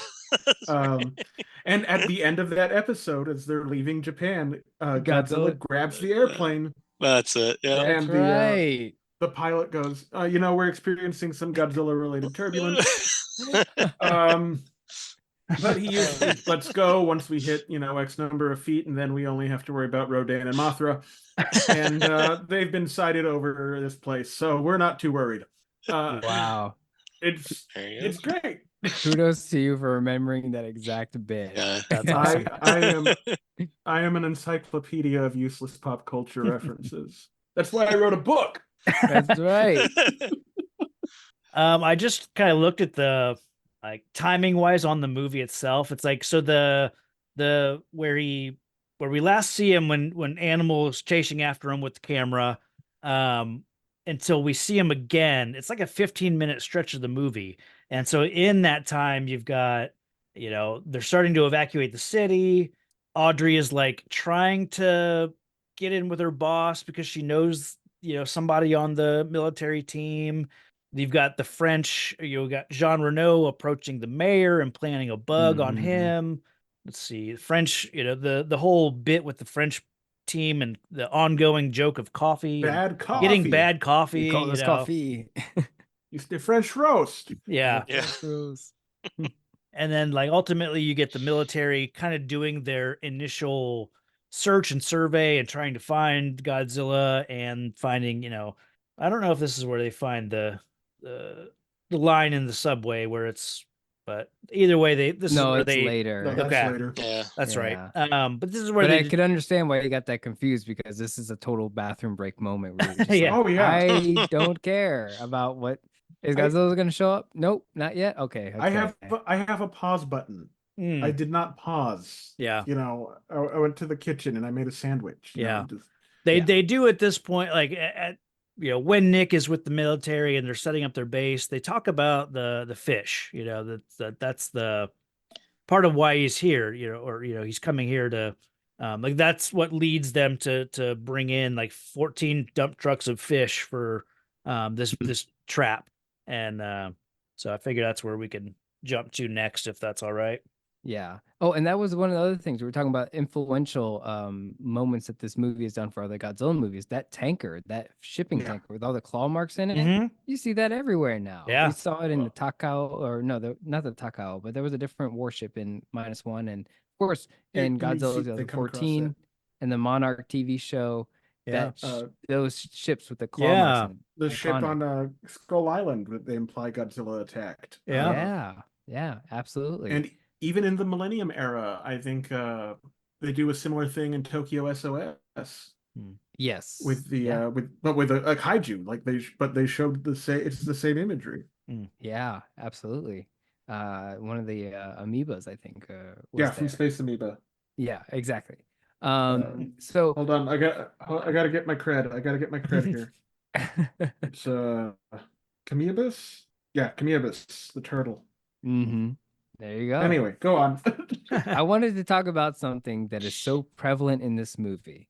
And while watching it, we just looked at each other and said, why is it always raining in this city? Yes. Thank you. Yeah, it's Um, like we're in the movie Seven. It's When just I was a constantly kid, raining. This movie made me think that New York was just like this. Yeah. I was like, I guess New York rains all the time. I don't know what the decision was, because it's definitely a choice. They make a decision, They're hiding the it's- shortcomings of the CGI. Yeah, It is. Okay. That's what it is. yeah. The buildings in the rain just hide Yeah. as much Yeah. as possible. Hank Yeah, I guess Azaria that's had a it. quote about Roland Emmerich saying that we're gonna have all this rain and Godzilla's gonna look so beautiful in the rain, and that was the reason. So they talked one of the newscasters, one of the weather ladies on there is talking about rain coming in. Yeah. We're like, oh, the storm's coming in, and that was just supposed to explain we're gonna have a lot Yeah. of rain because it's a CG lizard. And really, this movie does not take place over more than 2 days, maybe. I mean, so it's not a lot of rain if you think about it in because It rained this for isn't 3 a days. week of, this doesn't take a week. It's a couple days, but I wonder if, because everyone remembers how amazing the T-Rex looks the first time you see it in Jurassic Park, and it's raining in that sequence. So and it's nighttime. So yeah, maybe they thought, to make it look best, we have to have it nighttime. We have to have it raining, The difference It is looks- that's one effect sequence. Right. Yeah, It does look good. Again, now that we're at the fish scene, Yeah. and I said, when it comes up and you have the animatronic Godzilla and it comes up to Matthew Broderick, it does what the T-Rex scene is doing, and it works, and it's good, and it's beautiful, and I love it. And the music is surprisingly The very sweet. music is Yes. Great. It's just there. amazing. I think the music Uh, throughout this movie is pretty solid. I forgot to look up who did the music, but But for a 2-hour movie, 2 hours of rain, I was 2 looking at hours it going, 20 damn, those almost. people must be Yeah. wet the entire time filming. I think 2 hours 20. I think the one mistake that the movie makes with rain is that it should stop when Godzilla dies at the end. That'd It's be like, poetic. yeah, I don't know. Because I don't know. I feel like in this movie specifically, that would feel a bit on the nose. Well, I mean, that's what we're doing here. That's what movies are, baby. Yeah. Well, this movie, I mean. David Arnold did the music. Okay. He did a lot of James Bond music. Yeah. Hmm. Stargate. That's another Yeah. movie I haven't seen in a while. Is that a good Yes. movie? I don't It know. is. Yeah. Yeah. I I can't think it remember holds up. if it is. Robert's shaking his head no. It spawned a gigantic TV series Yeah, with it did. MacGyver, so That's I what it mean, it did. can't be all bad. Bringing it back to Godzilla here for a sec. I'm kind of rewatching as we go, Yeah. and I don't think, and maybe I knew it subconsciously, but when Godzilla comes out of, I'll just say the manhole Yeah. hole, I didn't realize how much it looked like a guy trying to do an impression of a dinosaur. Huh. Like with the arms, like they were a lot longer than I thought they were in my head. Okay. Like That's they one look of like the it. suit scenes, I believe. Is it okay? It was weird. I didn't even notice it until just now that it looks like full length human arms, but in a T Rex pose. Like Hmm. I don't know. It was weirding me out for a second when I just rewatched it. Well, because I think he's meant to have useful arms. They're not short and stubby like a T-Rex. Yeah, that's what you I know. remember. But then he goes into like a T Rex pose. Oh, Or okay. Godzilla goes into a T He Rex does. pose. Yeah, he kind of crouches when he is approaching the fish and stuff. Yeah. He's cautious. Yeah, I guess I just never slowed it down enough to pay attention. But yeah, that just weirded me out seeing it Yeah. replayed. I'm not a big fan of that. That looks Okay. It looks comical, kind of. I don't know, just made me laugh. I like it. I love the motion that this creature does. I love yeah. The look works on me 100%, but I probably am in the minority on that. No, I like the design in general, like I said, and it Mhm. passes to me for Godzilla. Like, I mean, big Yeah. dinosaur, spikes on back. It passes to me the like general aesthetic. Yeah, I think the aesthetic it's for sure. I think it's the shots that are obviously like a screen that kind of throw me off. Hmm. Like when it's up close in his face, kind of. Oh, okay. Mhm. That's what I'm like. Okay, and maybe that's HD's problem. It probably wasn't a problem on VHS, but I don't know. Throughout the movie, I'm just like, but that's how I am with a lot of movies from this era. Yeah. So I got to try to not think about that, but it still annoys me. No, this very gray era of filmmaking from like Yeah. the mid '90s through maybe like Yeah. 2004 or 5. Yeah. Like, Everyone thought they were Jurassic Park, but they weren't, or T2, but they aren't. And, Yeah. no, like even looking at Titanic is brutal sometimes. Hmm. parts You of it, watch yeah, it. jeez. Yeah. It's like, oh, that's little sim characters walking on the boat. But yeah, I think it just I try not to let it bug me, but when I'm watching something for this podcast, I slow it down and it just makes it 10 times harder not to let it bug me. So I don't know. Hmm. That just see, this show's bad for me. It makes me think on things too long. That Yeah. Normally I just let it go, but now I'm like, I don't know how those minute podcasts do it. I Right. couldn't make it.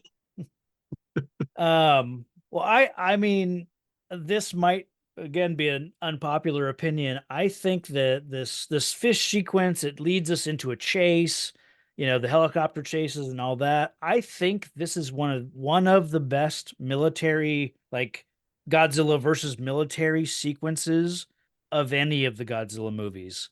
Mhm. And there's some amazing ones throughout the whole franchise. I love what the older ones do with like miniatures. They're a lot of fun to watch, but in terms of like action scenes, I think this one is really up there. I don't know what you guys think. I think for my favorite, I'd probably go, and I don't know if they, in the American cut of Mothra versus Godzilla from 1964, Mhm. there is a scene where Godzilla's walking on the beach and U.S. naval boats come into the bay and they shoot frontier missiles at him. I think that's probably the best one Okay. but it's not available in the Japanese version of the film, which I think is the only version available on streaming. It is now, yeah. Yeah, so I don't know how widely seen that particular scene is these days. I also really like the red bamboo fighter jet fight in Godzilla versus the Sea Monster, Ybarra, Horror of the Deep. Yeah. Those would probably be my favorites. I think this one, because there's so much, I like it as a chase scene. Yeah. I don't really see this one much as a Godzilla versus the military, just because what versus? Yeah. Yeah. This was entertaining. Mhm. Watching it a couple days ago, we were actually quite enthralled by this scene. Mhm. And really what it was just like being amazed by how much destruction there was on the Yeah. buildings by the helicopters. And honestly, this scene had the biggest laugh out loud moment Mm. from my wife of this movie, in which I forget what the name of the actual pilot. They all have the names on the Yeah. helmet, and he blows up the Chrysler building by accident, right? Yeah. And then the next he just goes, "Ah, damn, I missed." It's Yeah. like, and like just the damn, I Yeah. was actually had us laughing out loud. Just how this is so funny. Yeah. So it was a really good comedic timing Yeah. for this scene. And honestly, it's impressive special effects because yeah, it's a CGI dinosaur running through a city. But if I remember correctly, this is actually a bit of miniature work I would bit say of- so. that they're doing. Some of the turns here, it's actually real a little set that they're putting a camera through. Yeah. And that Chrysler building as it falls, like that's a real Yeah. Mhm. miniature explosion. Those, I feel like those effects hold up better Mm. when you're Mhm. watching it today Yeah. because you're actually seeing something crumble. Yeah. Yeah. That's why the Showa movies, they stand the test of time, because you're Show like, us supremacy, baby. yeah, you see those explosions, and the Heisei era. You see Yeah. those explosions, and you go, they were putting in work to destroy Yeah. that building. And when you And watch it, you go, damn, that's how you destroy a building. The guy who did the special effects through the end of the Showa era, what's his name? Was it after Eiji Tsuburaya? Yeah, after passed? he passed away. Okay. Nakano, I think. Teruyushi Nakano. So not the immediate guy, which was Sadamasa Arikawa, Teruyushi Nakano. Mhm. He was so good at making stuff blow up. Yeah, as you see in Mechagodzilla, right? Where Yes. he's just like, we're just gonna let it explode. Yeah, Things are everything's gonna blow up. So I got a technical question based on the oops guy from the Chrysler building. He mentioned something about like, the heat seekers Yeah. can't latch on because he's colder than the building or something. Maybe I just don't understand Godzilla, but isn't it also like nuclear to some extent, or atomic? Not Yeah. this So, one. or well, yeah, I know He- that. He's that's the part of the- radioactive. Yeah. Or okay, yeah, yeah. I don't know. It was just. I thought it was weird they hyped up the whole. Oh yeah, we couldn't lock on because he's cold-blooded lizard. Yeah. But I thought, like, as That's I was not how cold-blooded is. yeah, and I was like, I'm pretty sure, but hey, maybe I'm not a zoologist. I don't know. You're right. No, you are Yes. correct. Cold and Robert, yeah, he's cold-blooded. That doesn't mean he's cold. Yeah. And two, he's radioactive, so there is a heat signature there. Yeah. But Yeah. you could have, they should have spun it the other way, which was like, he's so hot Mm. that our instruments are fried. Thrown off the sensors. Yeah, Yeah, we that's what can't I was hit 'em. thinking. Or Yeah. yeah, just he's emitting a radioactive, it's There's- messing with our I was just like instruments. thrown off on like so many different levels of that. So I was It just doesn't make okay. any sense. Okay. There's another old giant monster movie, The Giant Behemoth from 1957, that takes place in England, and the monster in that one is called a Paleosaurus, Mm. and it has a death ray that, because it uses it to navigate like an electric eel underwater, but since it got irradiated, now it's an electric death ray. But that also messes with the radar when they're hunting it in the submarines in that movie. So it didn't even have to be that Godzilla's emitting Yeah. radiation. Mhm. Yeah. Like, it could be he's deliberately pulsing this while he's trying to navigate through the city. Yeah. Yeah. Mm. But it's messing with our radar. I like that, Or the yeah. instruments. So like, there are so many things they could have done besides, oh, lizards are cold. Right. Yeah. Yeah. Just something I enjoyed. Once you mentioned the oops guy, I was like, oh yeah, that made me Yeah. think of that. Yeah. Don't we do that with the Mutos and the sphere of influence is what the female Muto is doing. They do that as well. Yeah.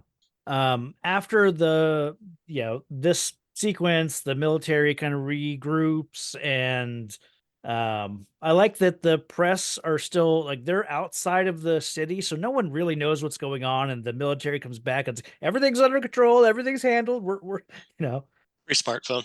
yeah. Of course, Nick collects some blood. I like the joke about we fed it, and then of course we get the pregnancy test sequence, and buying up the pregnancy tests, and I don't know how he knows. Or go ahead. We forgot one little feature about Godzilla that happens in the sequence that is, I think, room for controversy, right? Oh, Godzilla does a little attack on one of the Jeeps following it, right? that comes later. Are you talking about like the atomic breath? Is that later? We'll get that later. It didn't happen here? Don't believe so. Did it? Oh, maybe it did happen. I think I later. have it in my notes that that all comes later, because that's when they attempt to trap him again with fish later, I think. Oh, does it? And so he jumps into the. Okay, never mind Yeah. then. I thought he did his little breath thing here, Let me check. but it happens. They try to feed him twice, so maybe I could be wrong. Let me just check my. I don't remember a figured fireball in this chase. As far Is as that what we call it, the goes. fireball? Well, yeah, I think it comes later. Okay, my mistake. I skipped. No, ahead. no worries. Yeah, I want to talk about that too. Let's see. So where are we at? Then we get like Nick and Audrey have their reunite. Their first scene together, and honestly, like I like these two characters together. I like the scene. I just wish I was watching it in a different movie. Like I like Yeah. I like them together, and I really enjoy that whole that whole bit of the film. I just kind of wish, like, I don't know, it leads to her stealing the tape from him, but I dig the whole scene. I just don't know that it needs to be here. I don't know. I'm kind of torn with it, but I like that the tape progresses the story, because then it gets Nick shit canned and all that, but we can talk about all that and where that leads. But It's so that. Are you talking about the top secret tape? That they labeled top secret Top and secret. left unattended in a tent uh-huh that anyone could have walked into off the street. Okay, just making sure.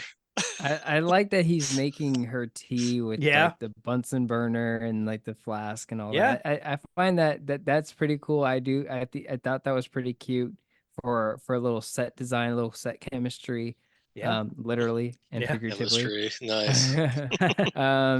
But yeah, like this the human drama that they try to do here, which is like coming like an hour into the movie, is to now have human drama.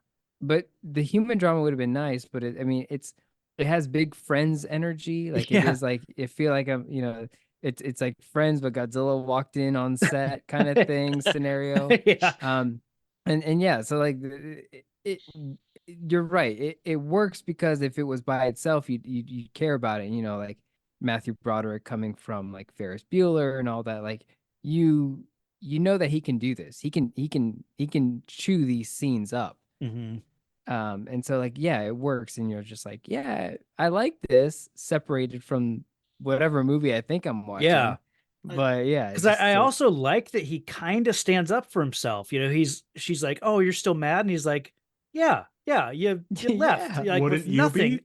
I'm still mad, but he's not like yelling at her and telling her to to kick rocks. He's just like, "Yeah, I'm still mad, but let's go have tea." I like that, but I do Yeah. feel I should bring up, I'll just get it out of the way before it becomes another axe to grind. Matthew Broderick did kill 2 people. Okay? Just gotta Yeah. get that out of the way. Oh my god, yeah. You could Okay. Google it. yeah. Yep.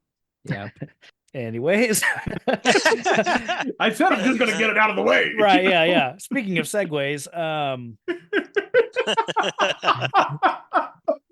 let's see. I like the military. They start to do this is where they're doing their or I guess, hold on, we're still in the Nick and Audrey scene, because this is where he discovers that that it's pregnant. Mhm. And then he instantly says that it's a hermaphrodite, and I don't quite, or that it produces asexually, and I don't quite know why he instantly knows that. Maybe it's something with the test, but why couldn't there be another Godzilla, in the, South Pacific somewhere? Because he is a worm biologist who studies irradiated specimens that have grown slightly larger than they ought to be. Yeah. I think that explains everything. This is where the movie wants to steal from Michael Crichton. Like Michael Crichton has made such great movies and shows and books and stories about science fiction. And he's like, here's how we do science fiction where the science is really important and it makes the fiction even better. Yeah. And like Jurassic Park really worked. And so this movie gets very Michael Crichton-y, like mimicking what he does. And so when it starts going like, oh, frog DNA, right, into change its gender. It's like, so he's doing all this stuff and he's like, oh, it's pregnant, like, oh, it's asexual. The difference is Michael Crichton was a biologist and a medical doctor. But so he knew what he was talking about when he put these ideas together, and they may have been far-fetched, but they were rooted in reality. I cannot make my dog, let alone a radioactive lizard, pee on a pregnancy test and it tell me anything useful. Right. Yes. Except that maybe I should be less concerned about my dog's pee. Yes. I think there's even a line in there where he said, like, these tests were not built for it, but like it shows that he's, and I was like, didn't you just buy a pregnancy test? Like, this would be the only thing the test can show is that it's pregnant. Like, I didn't understand that part of the line unless just that it wasn't looking for lizard, pregnancy, but apparently it's the right markers, or I don't know. It's activated by X, chemical whatever. Test form. Okay, I see now. Like it wasn't built for like actually testing pregnancy for the Godzilla, but it follows the same. Okay, I get it now. But still, I think if they're trying to, because if they're kind of standing on the shoulders of the giant that is Jurassic Park, this movie or this sequence, it's lacking the life finds a way moment. No one is like, we're not awe inspired when he's, he announces that it reproduces asexually, or, I think it's lacking that. If that's what it's trying to do is have a Jurassic moment, it's missing the mark, I think. I think it is trying to do that, and I think the reason it fails is because in Jurassic Park, where it succeeds, that is seeded by a throwaway, what you take to be a throwaway line of dialogue on a first watch. It's like, we're not worried about that because, we took this precaution. Yeah. And they're like, are you sure? It's like, yeah, we control everything. Right. And then we have a callback to that conversation with the repetition of life finds a way. Yeah. Which is a shorthand for, instead of, cutting back or having the dialogue play over, we just say something from there and you remember it. You remember the conversation around that quote. This doesn't have anything. Like, there's no, like, I think he briefly says that maybe it's, coming to a breeding ground or whatever. Which instinctual migration. Yeah. Which doesn't make any sense because it's an iguana from, wherever. French Polynesia. Yeah. French Polynesia. And so if it was going to breed, wouldn't it go to like another archipelago in the Polynesian area? Like, wouldn't maybe when you scale up the creature, its breeding ground gets further away. This is more cribbing from the Beast from 20,000 Fathoms, where New York is the creature's natural range, where it would go for mating season, and it's going to New York to look for mates. And there aren't any because it's 10 million years later. Yeah. I guess the other wild way to spin it is like it needs to feed for pregnancy, and there just happens to be a lot of people in New York, and that, like, instead of fish, it should have just made it like, well, it could eat people. Like, and like that should have been the other way to spin it. It's like, well, it's coming to New York because there's a lot of things to eat here. But yeah, the Michael Crichton part of it, it's missing the poetry, the reason why it's science fiction. And so we're saying all the scientific stuff about it being an animal, and then by the end of the film, we applaud as Independence Day does. Mm. It's just like, oh, we defeated the monster and we killed it and whatever. Yeah. And there's no scientific backing or poetic justice for anything you just said. So it's like all that stuff about it being pregnant and stuff. It's just like, I thought you cared about it, man. And it's like Michael Crichton would have you feeling bad by the end of the movie, and this movie just it celebrates. Everyone's happy. It's like, yeah, we defeated. It's like, damn, y'all should be sad. I know. You should be ashamed of yourself, dude. Like at what cost we survived, but at what cost? Right. Yeah. To do it again. Drop another bomb. This time don't hit an iguana. That's what we learned. That's what we learned. Be more careful. It pretty quickly, the whole, she steals the tape, that makes its way to the press, that gets Nick removed from the military. But I like that when Nick goes to the military, checks his findings and everything. And I like the meeting that they're all having about what to do next. And he interrupts it and says, no, it's, we got to look at the clues here, the details. Like, it's all the fish is because it's feeding it's preparing to lay eggs, and it's, we could be looking at a dozen of these things. And I really enjoy that whole sequence. But then as soon as the tape thing happens and it's revealed that this information has gotten out, that whole room just completely dismisses everything he said, because he's no longer, a credible source, I guess. But it does that. It enters into the ignored expert trope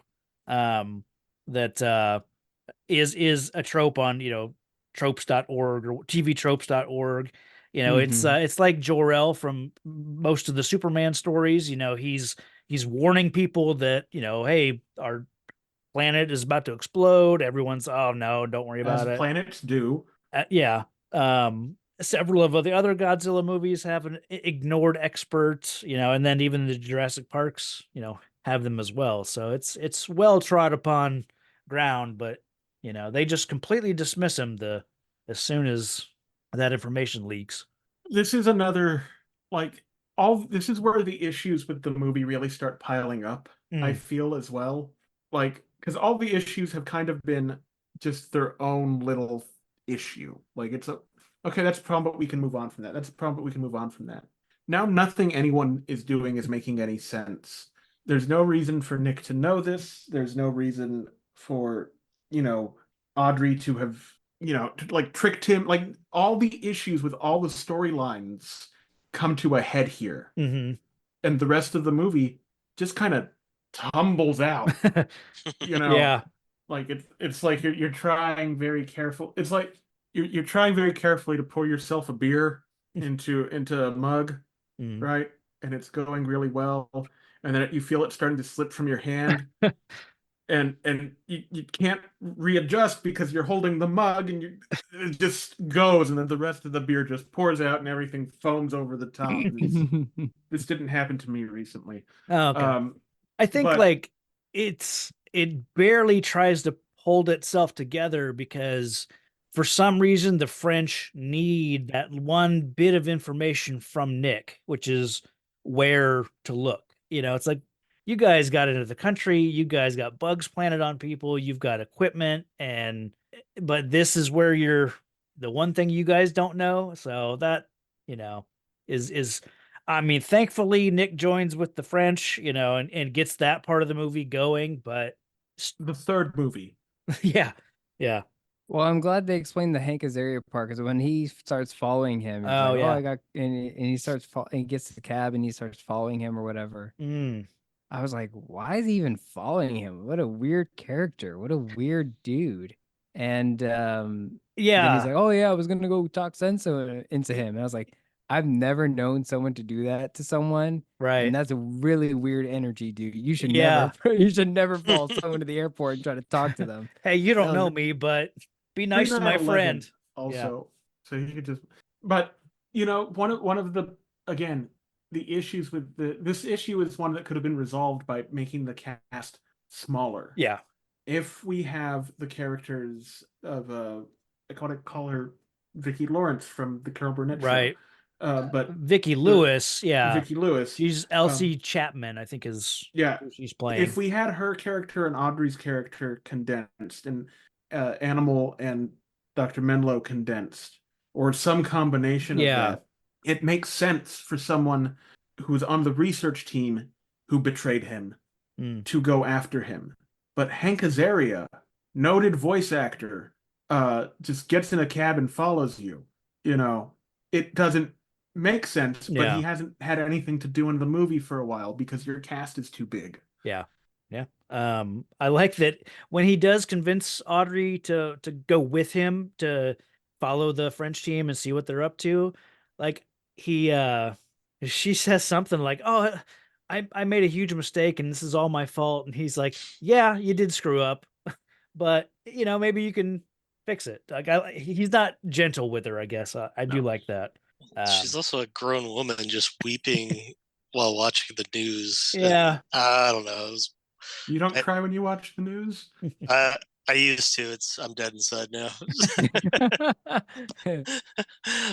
But it was 98. It was a happier time. You just worry about the president, maybe doing some things on the side, but aside from that. Parades, those are your other big concerns. Yeah.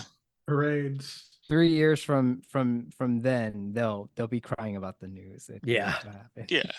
And we've never stopped. Yeah, we never let it go. 23 years of crying about the news. Yeah. I always when I was rewatching this movie and thinking about as far as character development goes, and I try to see like the redemption arc for Audrey, but I remember just being like, so her friends tell her to be the worst version of herself, and then she does it to like the nicest guy in the movie. Yeah. And it's like, damn, they really made you out to be the worst person right now, and you were a really nice person, but damn, what a worse time to give you this kind of advice. It's a dog world, and you got to fend for yourself. And it was like, damn, I'm sorry they made you the villain of this movie, and you really shouldn't have been. It felt so bad as far as writing goes. Yeah. Which, it's just, or if she had gone after him, even that would. Yeah, that would make sense. Yeah. It's again, I feel like that this is kind of the watershed point of the movie where it can't hold its cards in one hand anymore. It's just too well, and luckily, like the military kind of takes a back seat in the rest of the movie. I mean, the presence is there, but not so much that we need to, it takes a back seat to Nick and the French team. So that's nice, I think, because it's one less thing to worry about. But this is my favorite part of the movie, though. Which part exactly? Where the French have cracked the code on being American. Oh, yes. Yes. Chew gum and talk like Elvis. Hell yeah. Favorite part of this whole section was that. I do think that it does work. I do think that I like it. They weren't wrong. No. They weren't wrong. No. They And, weren't wrong. I think that was actually my favorite part of the movie when I was 6 and saw it in the theater. Yeah. Because for the longest time, that was what I remembered about the movie. Yeah. I completely awesome. forgot about it until I saw it. I was like, oh, yeah, that's where it comes from. He is the king. Yeah. Okay. Yeah. That's awesome. I think one of my odd little favorite parts of the movie is when everyone's underground and they're looking for everything. Suddenly, just Godzilla appears and he's crawling through this these tunnels that he's made, and it's one of the only instances I can kind of think of where Godzilla acts like his animal predecessors. He's using his animalistic abilities to burrow, to dig tunnels, that you don't get a lot of times, that I can think of anyways. I really like that aspect of it. No, and it's a neat thing and something you can do with this design that works. And it's something we've seen in older Godzilla movie, the Ybarra and Anguirus tunnel. Well, that's right. Yeah. Yeah. But, to see it this way, they make good use of this design in this scene. And it makes sense when you see him later in the water, once he is taking on the subs. It makes sense that he can outmaneuver and swim really well. Yeah. Yeah, Um, this moment here in the tunnel with Godzilla crawling through it, I believe is concept art from Patrick Tatopoulos, and even going back to the Stan Winston 1994 unmade Godzilla film. They like when we talked about like they wanted Godzilla to be able to be so much more acrobatic and athletic. Yeah. This scene, it almost feels like we wanted to have this moment, so we're gonna just do this so that we can say we Yeah. did it. So him crawling through the tunnel is like him doing it. But that's the concept art. They were always like, we want him to do this. We want him to do this with all four. Yeah. And the only other time we see it now is with the recent Godzilla versus Kong, in which he's fighting Kong for the third time, and you see him kind of crawling on all fours, and he's kind of like an alligator snapping at Kong, who's injured, and he's like, "I'm gonna beat you in this fight," and I've won. And that's the only other time you see Godzilla on all fours. And it's actually kind of surprising to see him do that in the MonsterVerse, but it was like, oh, he's doing it again. He's like on all fours. We don't ever really see that. I'm very sorry, guys. I do have to go something. Oh. I just got a message. But I just real quick want to say, as negative as I've been on this movie, I'm very grateful for everything we got out of it, and the just reality this kept Godzilla in the zeitgeist. But I am sorry, I've got to go. Okay. I've enjoyed you so talking with much. y'all, and I hope I can join you again some other time. Absolutely. Yeah. Thanks Yeah. for joining. Thank you so much. Just throw in a Godzilla sound effect and we'll just pretend he was eaten. And Okay. sadly, this is where, Robert Kelly was killed by Godzilla. He was just to the right of Hank Azaria, that foot drop. Yeah. That's what happened. So this is where, like, the reason Godzilla is tunneling right here is like I don't know if it's the reason, but he's going back up to the surface, and this leads him to the next fish trap that the military has set up for him. Meanwhile, the French and Audrey and Animal, they're gonna go. You follow the path where Godzilla came from to look for the eggs. So Yeah, that's where 17-year-old me didn't realize that Godzilla could be a gopher. Yeah, this is so strange. We don't ever see this. Because I was like, wait, what the hell's going on here? All of a sudden, burrowing tunnels, like he's got or Godzilla's got a giant ant farm. Like, so yeah. I was like, okay, I guess we're going that route. I dig it. That's what I was saying. Like, I like that it's animalistic. Yeah, I just wasn't expecting that as like I assumed it was like hiding out, like probably because of Ghostbusters over like near the Statue of Liberty or something, like off Manhattan Island a little bit. Like I couldn't figure out where it was hiding exactly while watching. I just never thought underground, like burrowing through subway tunnels and God knows what else. So that I remember that confusing me when I saw it for the first time. Yeah. I was like, oh, all right. Because at first I Yeah. thought it was just, coming through the subway, but it was going way further on than that. Yeah, this even the eggs that we'll talk about is just this is where the movie starts to think like, how do we wrap this up, and how quickly do we like I guess the movie's decided we're gonna kill this monster off at some point, because that's what we Americans do with monsters. But then it's like, well, we introduce these babies, but there's also been this really successful movie called Jurassic Park that came out, and it's like, well, we could do something with that, and we want to do suitmation, but not for the whole movie, so we do the babies, and it becomes what The Lost World came out in 1997. Yeah. This movie's 1998, and so it was really competing with that kind of energy, and so we'll see this be like, well, what do we do here? And yeah, that's what you see here in this moment. It's just it's them trying to figure out, like, I don't know if you've ever seen the behind the scenes features for the Hobbit trilogy, but I don't think so. Peter Jackson really struggled with what to do with this third movie, and there's this iconic behind the scenes shot, and for some reason it's part of the behind the scenes for the Hobbit. Like, they don't shy away for how difficult it was to make this a 3-film thing. versus like just it should have just been like one or two One, films. yeah, two, yeah. Yeah, it should have been one film 4 hour, like as far as a 4 hour film.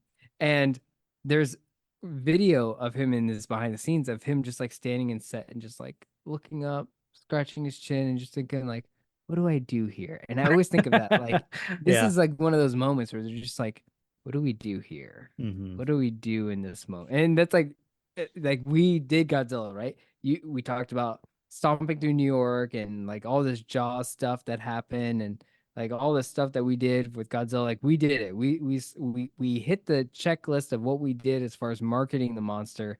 And then it's like, well, how do we get rid of it? Like, what is this hole that we dug ourselves into? How do we get out of it? And like this is the part where they're like, what do we do now? Yeah.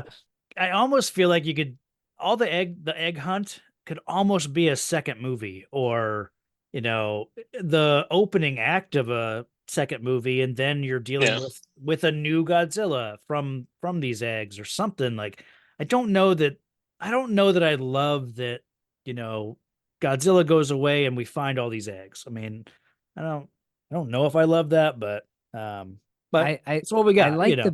I like the babies from a special effects standpoint. Like when we see them and how real they are, like practical effects, like it's beautiful, it's cool. I like it.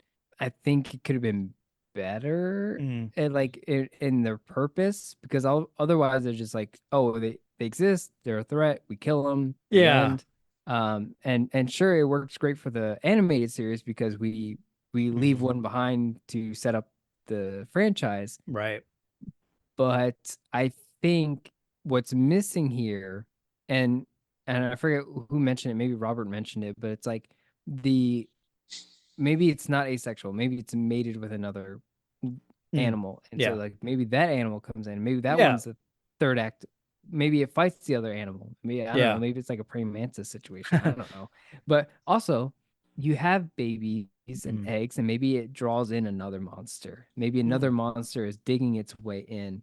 Yeah. And now you have to protect your eggs, not from humans, but you have to protect your eggs from another predator who's just going to come up and eat the eggs. Now, I think I could see that in the legendary, like the monster verse. Yeah. That would work. I feel like they would put in that kind of thought, like, there is some sort of apex predator out there, or titan predator that specifically likes to eat eggs, of these titans, like, I could see that, in that universe of movies.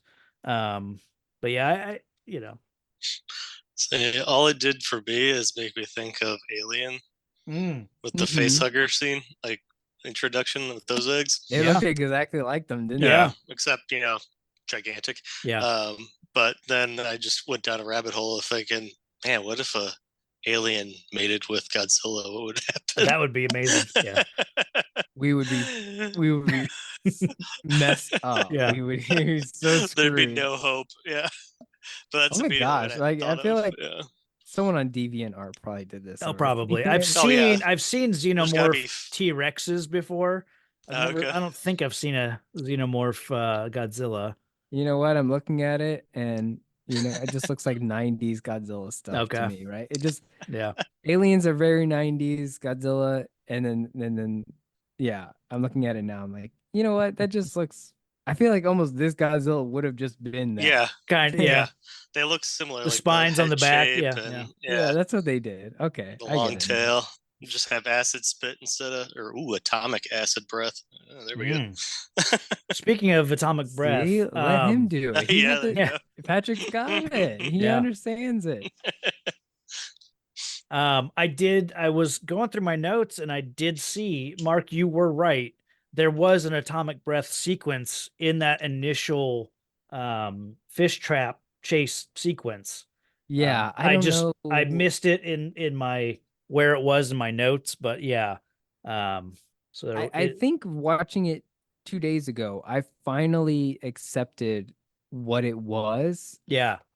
But what I think the movie missed was just one extra shot that could have sealed the deal, because you never really see a full picture of it. Obviously, it's coming right at the camera. You see the propane kind of gas, and then it explodes into fire. You see it again in this car in a car chase that happens later Yeah. with Godzilla and the main cast, but again, it's still unclear. And I think what we're missing is from the rules of kung fu movies is show it twice. So you just go, one is from the camera, it's blowing the propane breath, and then it ignites. Show it one more time. Just show that what you're showing is fire breath Yeah. in the way that you've interpreted as just breathing fire. Godzilla breathes fire. That's what American movies are saying right now. Godzilla breathes fire. That's not true, but for your movie, you're saying Godzilla breathes fire. Just show it one more time from a different angle. Just show a streak of fire. But what you're doing is you're showing a really realistic version of what breathing fire looks like, which is you're breathing like propane and then it ignites. And like I think Game of Thrones does that with their wyverns. They Yeah. will actually breathe kind of like you kind of see like the heat wave of gas, and then it ignites because that's what breathing fire would actually look like. I know that the Rain of Fire dragons, Rain of Fire, they a talk movie that about is- like it produces two different chemicals, and when they react to the air or something, and then they ignite. I did look up this, because he doesn't have the traditional atomic breath, and they were obviously trying to go slightly realistic, or set this in a slightly more realistic setting for some reason, instead of just giving him fire breath or whatever. Because he has a force breath where he's just exiting so much air that is radioactive, so it superheats the air around it, and he blows these two cars that are on fire, and so that's where the fireball comes from. I looked it up, and apparently this comes from Wikipedia, but it says Emmerich and Devlin also abandoned Godzilla's iconic atomic breath in favor of a power breath, where their Godzilla would simply blow objects. breath. Yeah, because so he's blowing away the cars that are on fire, and then it ignites the. It says, however, news of the power breath leaked before the film's release, which outraged fans and forced Emmerich and Devlin to make last-minute changes on scenes involving the power breath. Effects supervisor Volker Engel stated, Dean and Roland wanted this monster to retain a certain menace and credibility, but Godzilla's breath is something everyone expects to see at some point.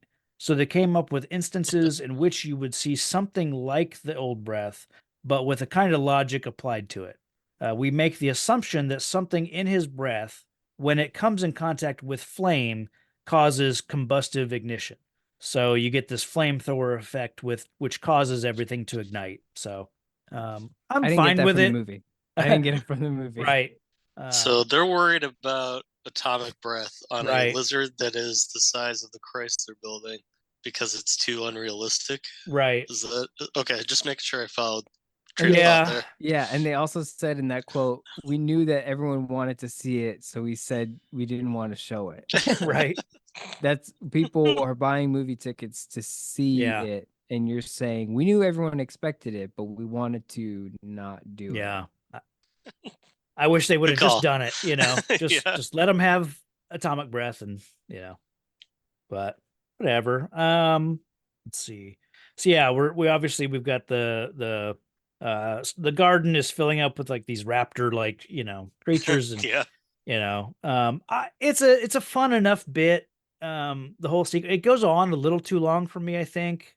It's just too on the nose with Jurassic Park, I think. Yeah.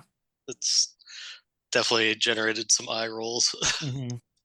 One thing I noticed watching it this time is that when we go into the garden set and we see all these eggs and it's destroyed, and it hit me this time watching it like, oh, they built this set.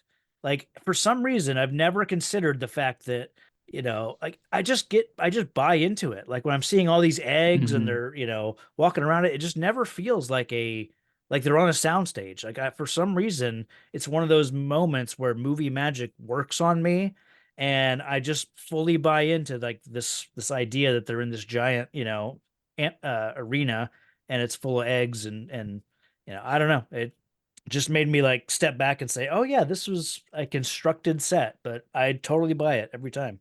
Yeah, no, it's And I think that with most of the movie, like it all feels real, none of this movie feels like we're on a set. So this third act is very good. But what we've talked about this entire podcast is that this movie is made of multiple scenes that are good, yeah, but they don't work with each other. It's like it's fine. This is fine. This is fine. This is fine. But like the when you look connective at this tissue whole, is weak. you're like, who cares? And that's what worked so well with Independence Day. Yeah. Independence Day had so many different characters, so many different point of views. And then by the end of the movie, you're like, oh, the president, that's his ex-wife, and like, there's this guy, and this guy's dating his now ex-wife, and he's gonna be flying the plane. And this guy's really Yeah.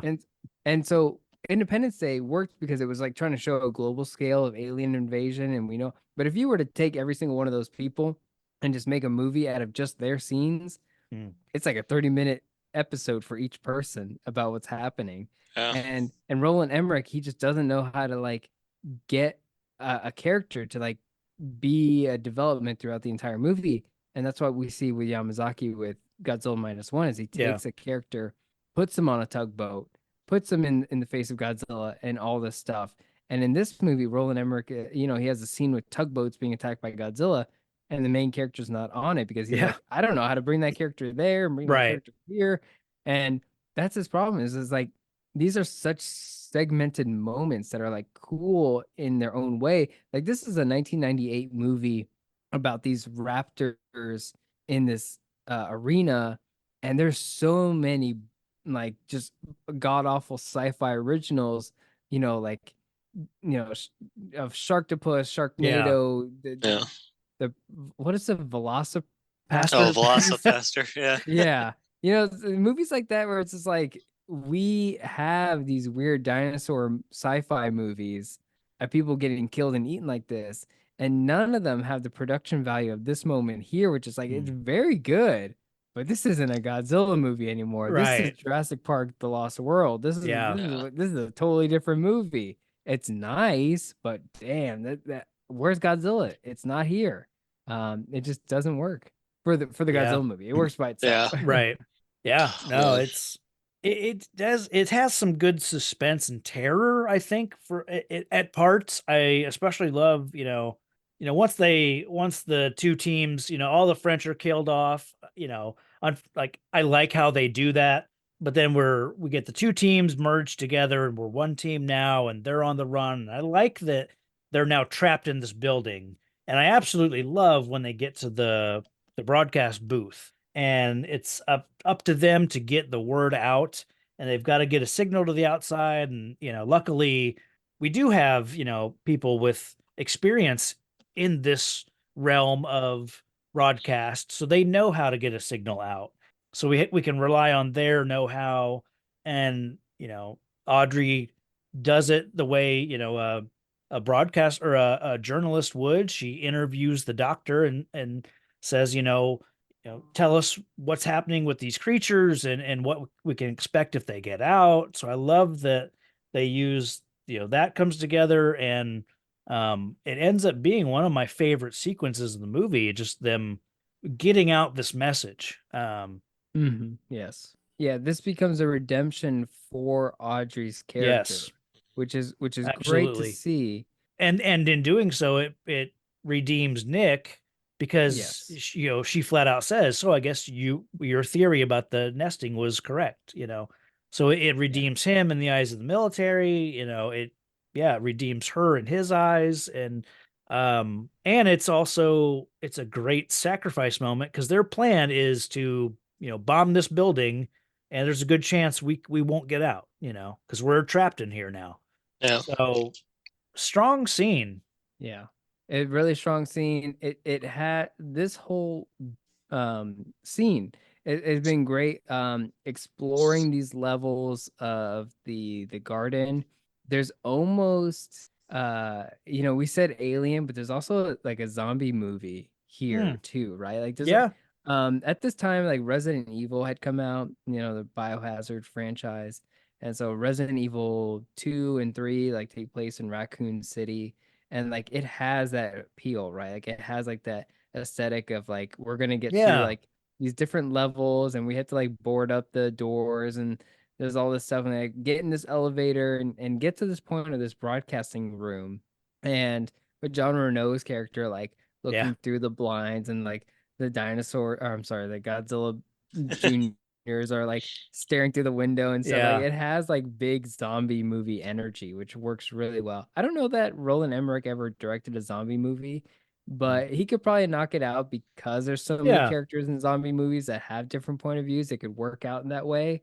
But yeah, it redeems the characters, and it also adds to what you were saying about maybe fusing Vicky's character with Audrey, and like if because that character, I can't remember what that character's name was.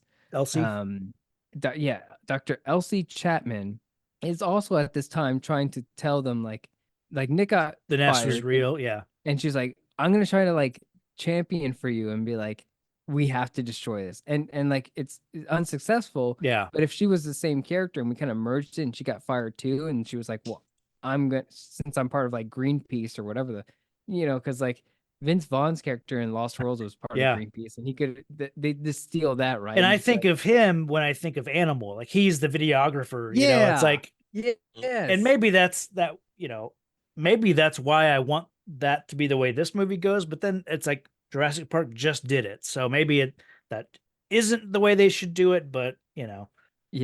I don't know. So that's like, this moment could also reinforce your thing of just like Chapman gets fired too, and she's like, well, let's put this out into the world and like bomb, and that's the redemption for the character. So it works here and it works in your way as well. And yeah, we've redeemed the character. She's gonna do the right thing. That's what's most important. And then from here on, it's like we got to get out of here. We got to get out of this building. So they just blow the hell out of the building. They do. I like that they get out of it. I like the trick with shooting down the light fixtures and creating an escape path. And then I like that conclusion feels like the end of the movie, and they play it the right way where the music swells and you have Nick and Audrey like share a kiss, and Animal and Jean Reno have a funny moment together, and it's like it works as the end of the movie, and it's like the music just shifts into like dread, and you hear this low rumble. You hear Godzilla, and it's a perfect way to reintroduce Godzilla back into the movie. I mean, we didn't even talk about the subsequence blowing him up and we don't quote have to. unquote killing him, but yeah, it happened. We really and don't have. Yeah, we really don't have to. The only thing I'll say is that the character Sergeant O'Neill is a character that at the time I found was stupid, but now that I watch it now, I go, I think this guy was kind of nice. I think he was a nice O'Neill person. is one of my favorite characters in the movie. It's so strange, but when you deal with so many characters, he gets drowned out to just being reduced to like, I guess you're just dumbfounded. One or two moments, yeah. But the sub scene is so bizarre. I guess I get that we have to like think we kill Godzilla and then he comes back again, but again it goes back to it's a whole bunch of characters that we have to learn about, and their lives matter. And Godzilla's destroying these subs, which is a scary situation. I never want to be involved with a submarine. I never want to be on one. I don't know how you sign up for such a thing. I don't know how submarines move also. Right. I don't know how they go up or down or left or right. I don't know how submarines work, but that sounds like an awful time. Yeah. I don't know how you guys sign up for that. This moment here, hearing Godzilla, and coming out of the wreckage, that first shot is a man in a suit. That is historically known. That shot right there, that's Godzilla as a suit actor coming out. And so that is right very, on. very, very impressive shot. It's good to know because I you would not watching know. the movie, I generally just think every sequence is full CGI, but through just knowing enough about the movie, I've known that there is a person in a suit in a few moments or whatever. But yeah, I could never pick it out. So that's good to know. Yeah, I there's think a weird graininess to the CG version that I don't know if it's because of the rain or whatever. the but rain. Now that yeah. I watch it, you can definitely tell that like the throat kind of area is a Mhm. physical thing. It moves like a Yeah. physical thing. Yeah, Mhm. that's cool. Yeah. But Mark, I think you mentioned earlier, like the tragedy, when it leans down and sees its young, dead, it's like it makes me like that. I'm the kind of movie watcher that tends to empathize with the monster.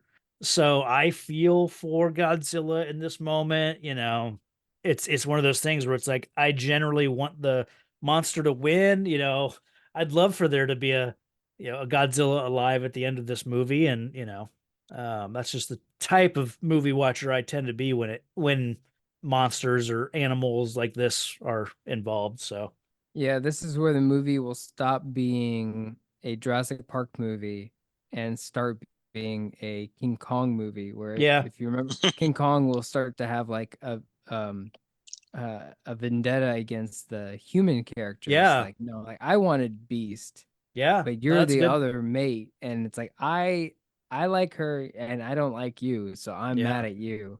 And so Godzilla channels the King Kong, which King Kong influenced Godzilla, so it's a yeah, full circle. And so Godzilla is like, okay, I'm going to kill you because I'm upset. And it's like, okay, now we have a third act. Now we have yeah, like Godzilla's mad, he's chasing us, he's chasing the main characters. We're in for a ride. yeah. It is what it is. Mostly I think it's a good sequence. I like a lot of the chase aspect of it. I can't think of a ton of Godzilla chasing humans, in a movie. So Until the more recent one. yeah, so in that aspect, it kind of works for me. I could do without the backseat driving and that, oh, take Broadway, take whatever. Like Yeah. at this point, you're in New York and the city has been evacuated. Just drive. Who cares where you're going? Just drive, We call that local humor. It has to Yeah. be. But it's like if they're just trying to get away from this monster, like just don't, who cares which way you're going, Yeah. I So thought about it like I try to think of it. So as an American watching Japanese Godzilla movies, and I watch it and I go, oh, Tokyo or Ginza, and they go here and there's Mount Fuji and there's mm, there's the Osaka Castle and then that yeah. Himeji Castle, whatever. There's there's stuff about it that like makes me love Japan. Yeah. And I wonder if the Japanese watched this movie and said, "Ah, this is America cinema. Like Yeah. this is I like America. I'm captivated by Western movies." And like I see this and I go, "Oh, like the talk about like take Broadway or take the Brooklyn Bridge, like Yeah. and that kind of like quick New York back and forth and like, oh, I like the show Friends and I watch it on dub TV. Like maybe to them they find it entertaining. Like maybe they are Yeah. just like, oh, I do like this. And it's like to us, it's just like, what are they talking about? But that's Yeah. just like New Yorkers. I get annoyed by New Yorkers all the time. So it's like it's just for us it's annoying, but to them they're just like, hey, this is entertaining. Yeah.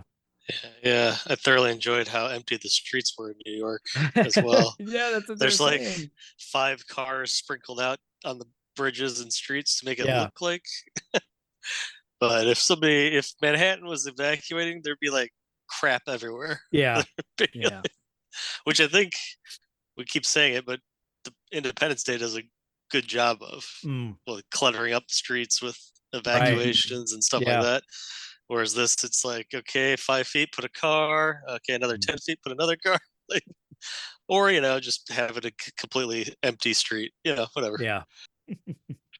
Makes it easier to race, I guess. Yeah. Yeah. And you guys covered Independence Day. We did not. You didn't. Mm-mm. We probably should have, but no. I mean, what's the cover, right? Yeah. What's the cover? There is another instance in this chase of the quote unquote atomic breath. Like he does the force breath thing and 2 cars start flipping end over end and like they explode into each other and then that fireball is expelled by or pushed along by Godzilla. So Yeah. Yeah, just call this like the whole sequence of just New York getting yeah, destroyed. Like it's just let's wreck stuff. It's the end of the Yeah. shoot, I guess. I don't know. Yeah. This was another like trope of New York that I wasn't sure, like, is this a real thing or am I just learning it from this movie? Was the paper. Like the newspaper, like in the city, like all the newspaper blowing. There's just a lot of paper. And I never Yeah. knew if that was like, is this a New York thing for real? Like the rain. I truly thought New York was just it always rained there because of this movie. The paper as well. I was like, is there always that much paper everywhere?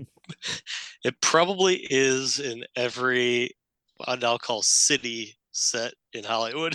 Yeah. So whether that's New York or Gotham or LA, whatever, yeah. there's always crap blowing around. I think New York, historically movie wise and historically in real life, was a crap hole of like just garbage in the 80s and 70s, and only started turning around in the 90s, but it Yeah. was still kind of in that awkward teenage phase. So I guess I could see it still kind of having that vibe. But once MTV took over Times Square, that's when everything kind of switched over. But yeah, Well, what else is there to say? Like, the whole chase sequence, I kind of got bored after a while. okay, Like it just kept going and Yeah, going yeah. and going. I was just like, all right, are we done yet? All And right. I don't know if I was like that when I first saw it, but this time around, I Okay. was like, all right, whatever, keep going. yeah, And I kind of zoned out. I'm like, okay, it's bumping into this now. All right. yeah. But I think once he gets the car in the mouth, and then it's Yeah. the car's in the mouth for a minute, and we got to figure out a way to he zaps his tooth with the cable with his He bare grabs hands. a live wire. Yeah. Right? Yeah. yeah. I saw, I always kind of saw that as a kid and growing up. And I don't know, part of me had a visceral reaction to that. I was like, there's no way you grab that. No Yeah. way. I never in my life would I be like, hey, grab this wire. Like, no, are you kidding me? That's so stupid. That's the stupidest thing you could do. Grab this wire. I'm not grabbing nothing. So it's like that's a little, and then he just happens to spit them out at the right, angle that Yeah. they need to be and whatever. So but they make it obviously to the Brooklyn Bridge and again, I'm just like when those jets come by and just start shooting missiles at him, it's like, man, it just hits me, it just makes me feel so sad. Yeah. This is the King Kong moment. This is Yeah. like we're Yeah. killing this animal. You hear the heartbeat. The heartbeat, yeah. Oh my God. I was like, this and my wife was upset watching this. Okay. Like a couple days ago we watched this and she was like, I hate this. I hate these people. Yeah. And it's like, yeah, and everyone's applauding. Like all the citizens are applauding. Hey, we did it. Everyone's patting each other on the back. And I was like, man, you created an animal. You messed up the ecosystem. You created this animal. And then you want to pat yourselves on the back and be like, oh, look, we killed it. Like, Right. what's your problem, dude? If I was living there, I'd be pretty psyched that it was dead. But that's just me. Yeah, I mean, you would be, but it's like as a civilian, you don't Yeah. know like what what happened to get us here. But Yeah. so I can understand it from that standpoint. But yeah, it's definitely very what I'll say is Michael Bay with like hoorah military might kind of. Yes, yeah.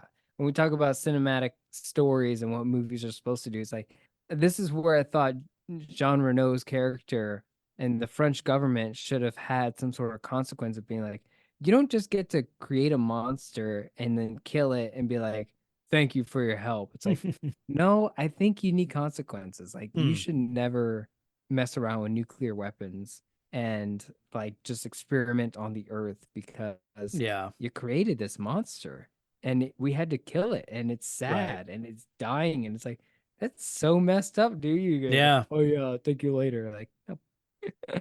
Say good riddance, Godzilla. Yeah. Get out of our country. Awful stuff. Yeah. Yeah, I mean it's a pretty quick wrap up after that. I mean, we get some like character moments, like the mayor and his assistant. They have their like final little scene together, where the assistant sticks up for himself. Then you get Elsie and Dr. Mendel. They have a moment, like I guess there are sparks there, whatever.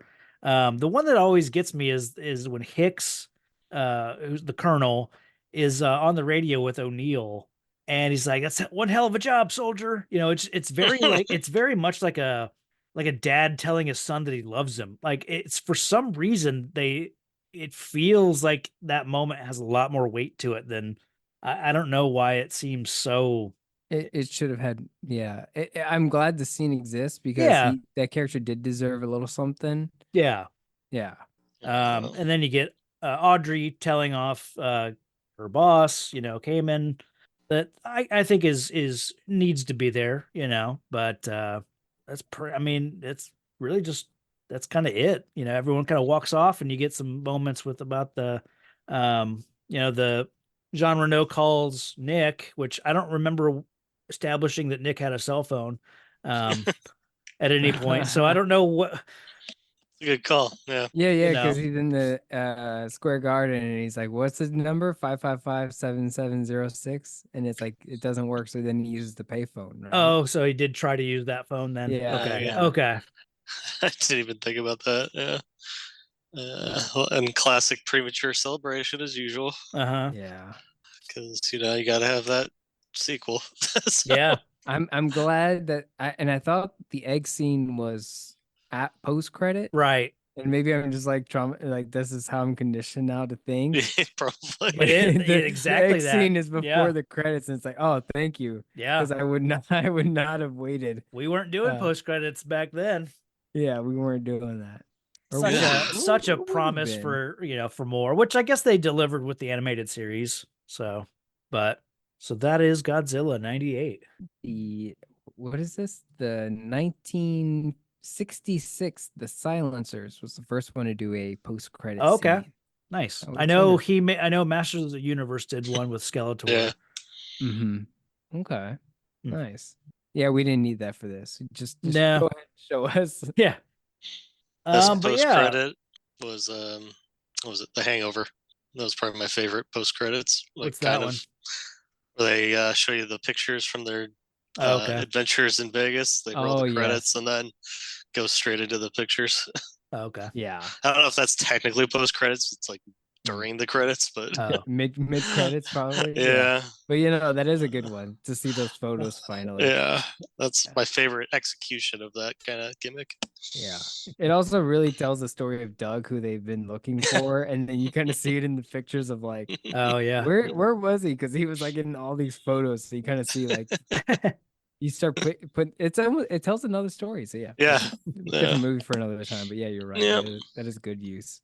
All right, so well, we made it through it. Yeah. Cue the Cashmere, Led Zeppelin, Volume 2, B-side. Oh man, yeah. So, how you guys feel after that? I mean, I still enjoy this movie. It's one I can sit down and watch, and I don't often, but I still have a place in my heart for this one. But let's hit the most villainous and most heroic, which kind of tough with this one, I think. Yeah. Anytime any movie like this where it's humans versus something, it's a little harder to get, villains, but the most villainous is the ending. It's killing Godzilla and being like, we're gonna applaud now, but like not take consequence for it, or like tell like the moral of the story, like what is it like that we're trying to tell. And then for me, most heroic is probably the fish feeding scene. It's just like, oh yeah, I care about you as an animal, and it has an Iron Giant like moment, right? Like sure, the Iron Giant being of like, I care about you, but then everyone else is just like, fire, kill that thing. Yeah. Then it's like it gets scared and then it turns into a weapon again. Right. And it's like, oh, but I liked you. Like I don't want you to be malicious. Yeah. Forcibly. So it has Iron Giant energy in that moment. Patrick, what are Yeah. yours? Villainous is a tie for me Uh-huh. between stealing the top secret tape that was clearly Mark's top secret. So come on, no excuses. And the marketing team that tricked me into getting hyped up for this and thoroughly disappointed me. Yeah. So bad expectations were set, and I was not ready for, I guess Ferris Bueller goes to New York. But that I just have a problem with Matthew Broderick. I think in general, he's like typecast in my own subconscious. So Okay. he's always gonna be like a teenage actor to me, like War Games and Ferris Bueller, obviously. Sure. Yeah, I don't know if you've seen what he looks like nowadays, but he literally looks like Matthew Broderick with just gray hair. Like he just. Yeah, I could see that. He kind of like in this movie. I remember thinking, man, he looks like an old dude, but he was probably like in his, I don't know, late 30s, early 40s or something. Yeah, him nowadays is just like, you do look the same, just grayer, like a silver fox version of yourself, which is Nice. totally fine. He's somehow maintained his same weight and body fat in such a way where it's just like, you don't age. Let's see, heroic. I honestly like, and this is a weird, but the best heroic shot was mentioned already with Godzilla coming out of Madison Square Garden. Like, oh, what just happened? Like, right. I'm ready to start something off here. That was like the most heroic kind of shot to me in the whole movie. Right on. That it just looked cool coming out of the nest, I guess. Yeah. And just like the way they framed it was just really, even though it was a dude in a suit, but it looked cool to me. There's some great, yeah. Mine would be, just like Mark said, killing Godzilla at the end. It just feels so tragic. And then my heroic would be the broadcast booth sequence that I talked about, and them deciding, hey, blow this building up, and regardless what happens to us. So that one's always that self-sacrifice sort of moment I really like. So yeah. What about ratings and just overall final thoughts on it? I don't rate movies. That sounds like a 0 to me. I don't give them letter grades. I don't give them numeric scores. I don't believe in that. I believe in watch the movie, say what you will. I don't know. I don't like people saying like, oh, it's a 5 out of 5. Like, what does that even mean? Is it? You're saying it's perfect? You're saying it's hell yeah. No. I give you the movie Spaceballs, 5 out of 5. Yeah. If I say, oh, it's a C+, what does that mean? Right. What does that mean, a C+? I don't know. It has, I don't know. It's been influential. Like Robert said, it's very, it put it into the zeitgeist still. It carried it through. It added to the history of Godzilla. Yeah. And it added to it. It didn't take away from it. It didn't destroy Godzilla's franchise. It added to it. And we just have to thank that it existed because it laid foundation of things not to do. And then it also somehow created things to do for Godzilla. So it's fine. It does. It is a Godzilla movie. Yeah. Okay. I'll counterpoint. It destroyed it for me because I didn't really care about Godzilla after this. I was like, oh, this is Godzilla. I'm good. Yeah. And I didn't watch it until probably 2017. Did I watch anything else Godzilla related? Okay. Because I was just like, it left me just like. You just didn't care about it as a franchise. Yeah. It left me with a meh, which gives me like a 2 kind of grade is just. It's there. Yeah. Like, I mean, it's not like a made for TV like Velocipaster. Sure. But I could care less about this movie. Honestly. It just makes me kind of like disappointed that all this hard work went into something that just that left me feeling like absolutely nothing. Like I didn't even care when Godzilla died, honestly. I was like, thank God this movie's over. Like I was like, all right, we're done. Moving on. Like, and like the characters, Yeah. forgettable. Like, I knew Ferris Bueller was in it, but couldn't tell you his name in the movie. Like, I was just like, I think it just left a bad taste in my mouth from the initial viewing, Okay. and the hype that did not deliver. That I was just like, well, marketing's a lie. I give up. Yeah. So it's my own bias, Yeah. I realize, but that's I guess the fun part of these things, because like I could think it's total crap, but somebody else thought it was like life changing, or Sure. I think Robert thought it was like, impactful from being seen as like a legitimate, story that could be told Yeah. in a large scale, and not just old 60s and 70s era, I guess, enterprise anymore. Right. Mm-hmm. For me, like as much as I enjoy this movie, I have no delusions that, it didn't dig its own holes, that it kind of went in immediately. For me, it's like a 3 out of 5. Like I like it, but I recognize it's not, Yeah. it's not great. But I think it's fun. I think it's a good, like, if you just got nothing to do, you just want to turn on a movie you don't have to really pay attention to or something and just enjoy. Like, yeah, I think it works. So It pairs well with Taco Bell. I'll tell you that. yeah, So it's a good movie to fold laundry to, is what you're there saying. you go. That's our real rating scale. Yeah. I can't do that. I can't fold laundry watching movies, man. I'd be like, Oh, I don't care always do what that. movie it is. I'd be folding laundry going. Let me go look at this. Hold on.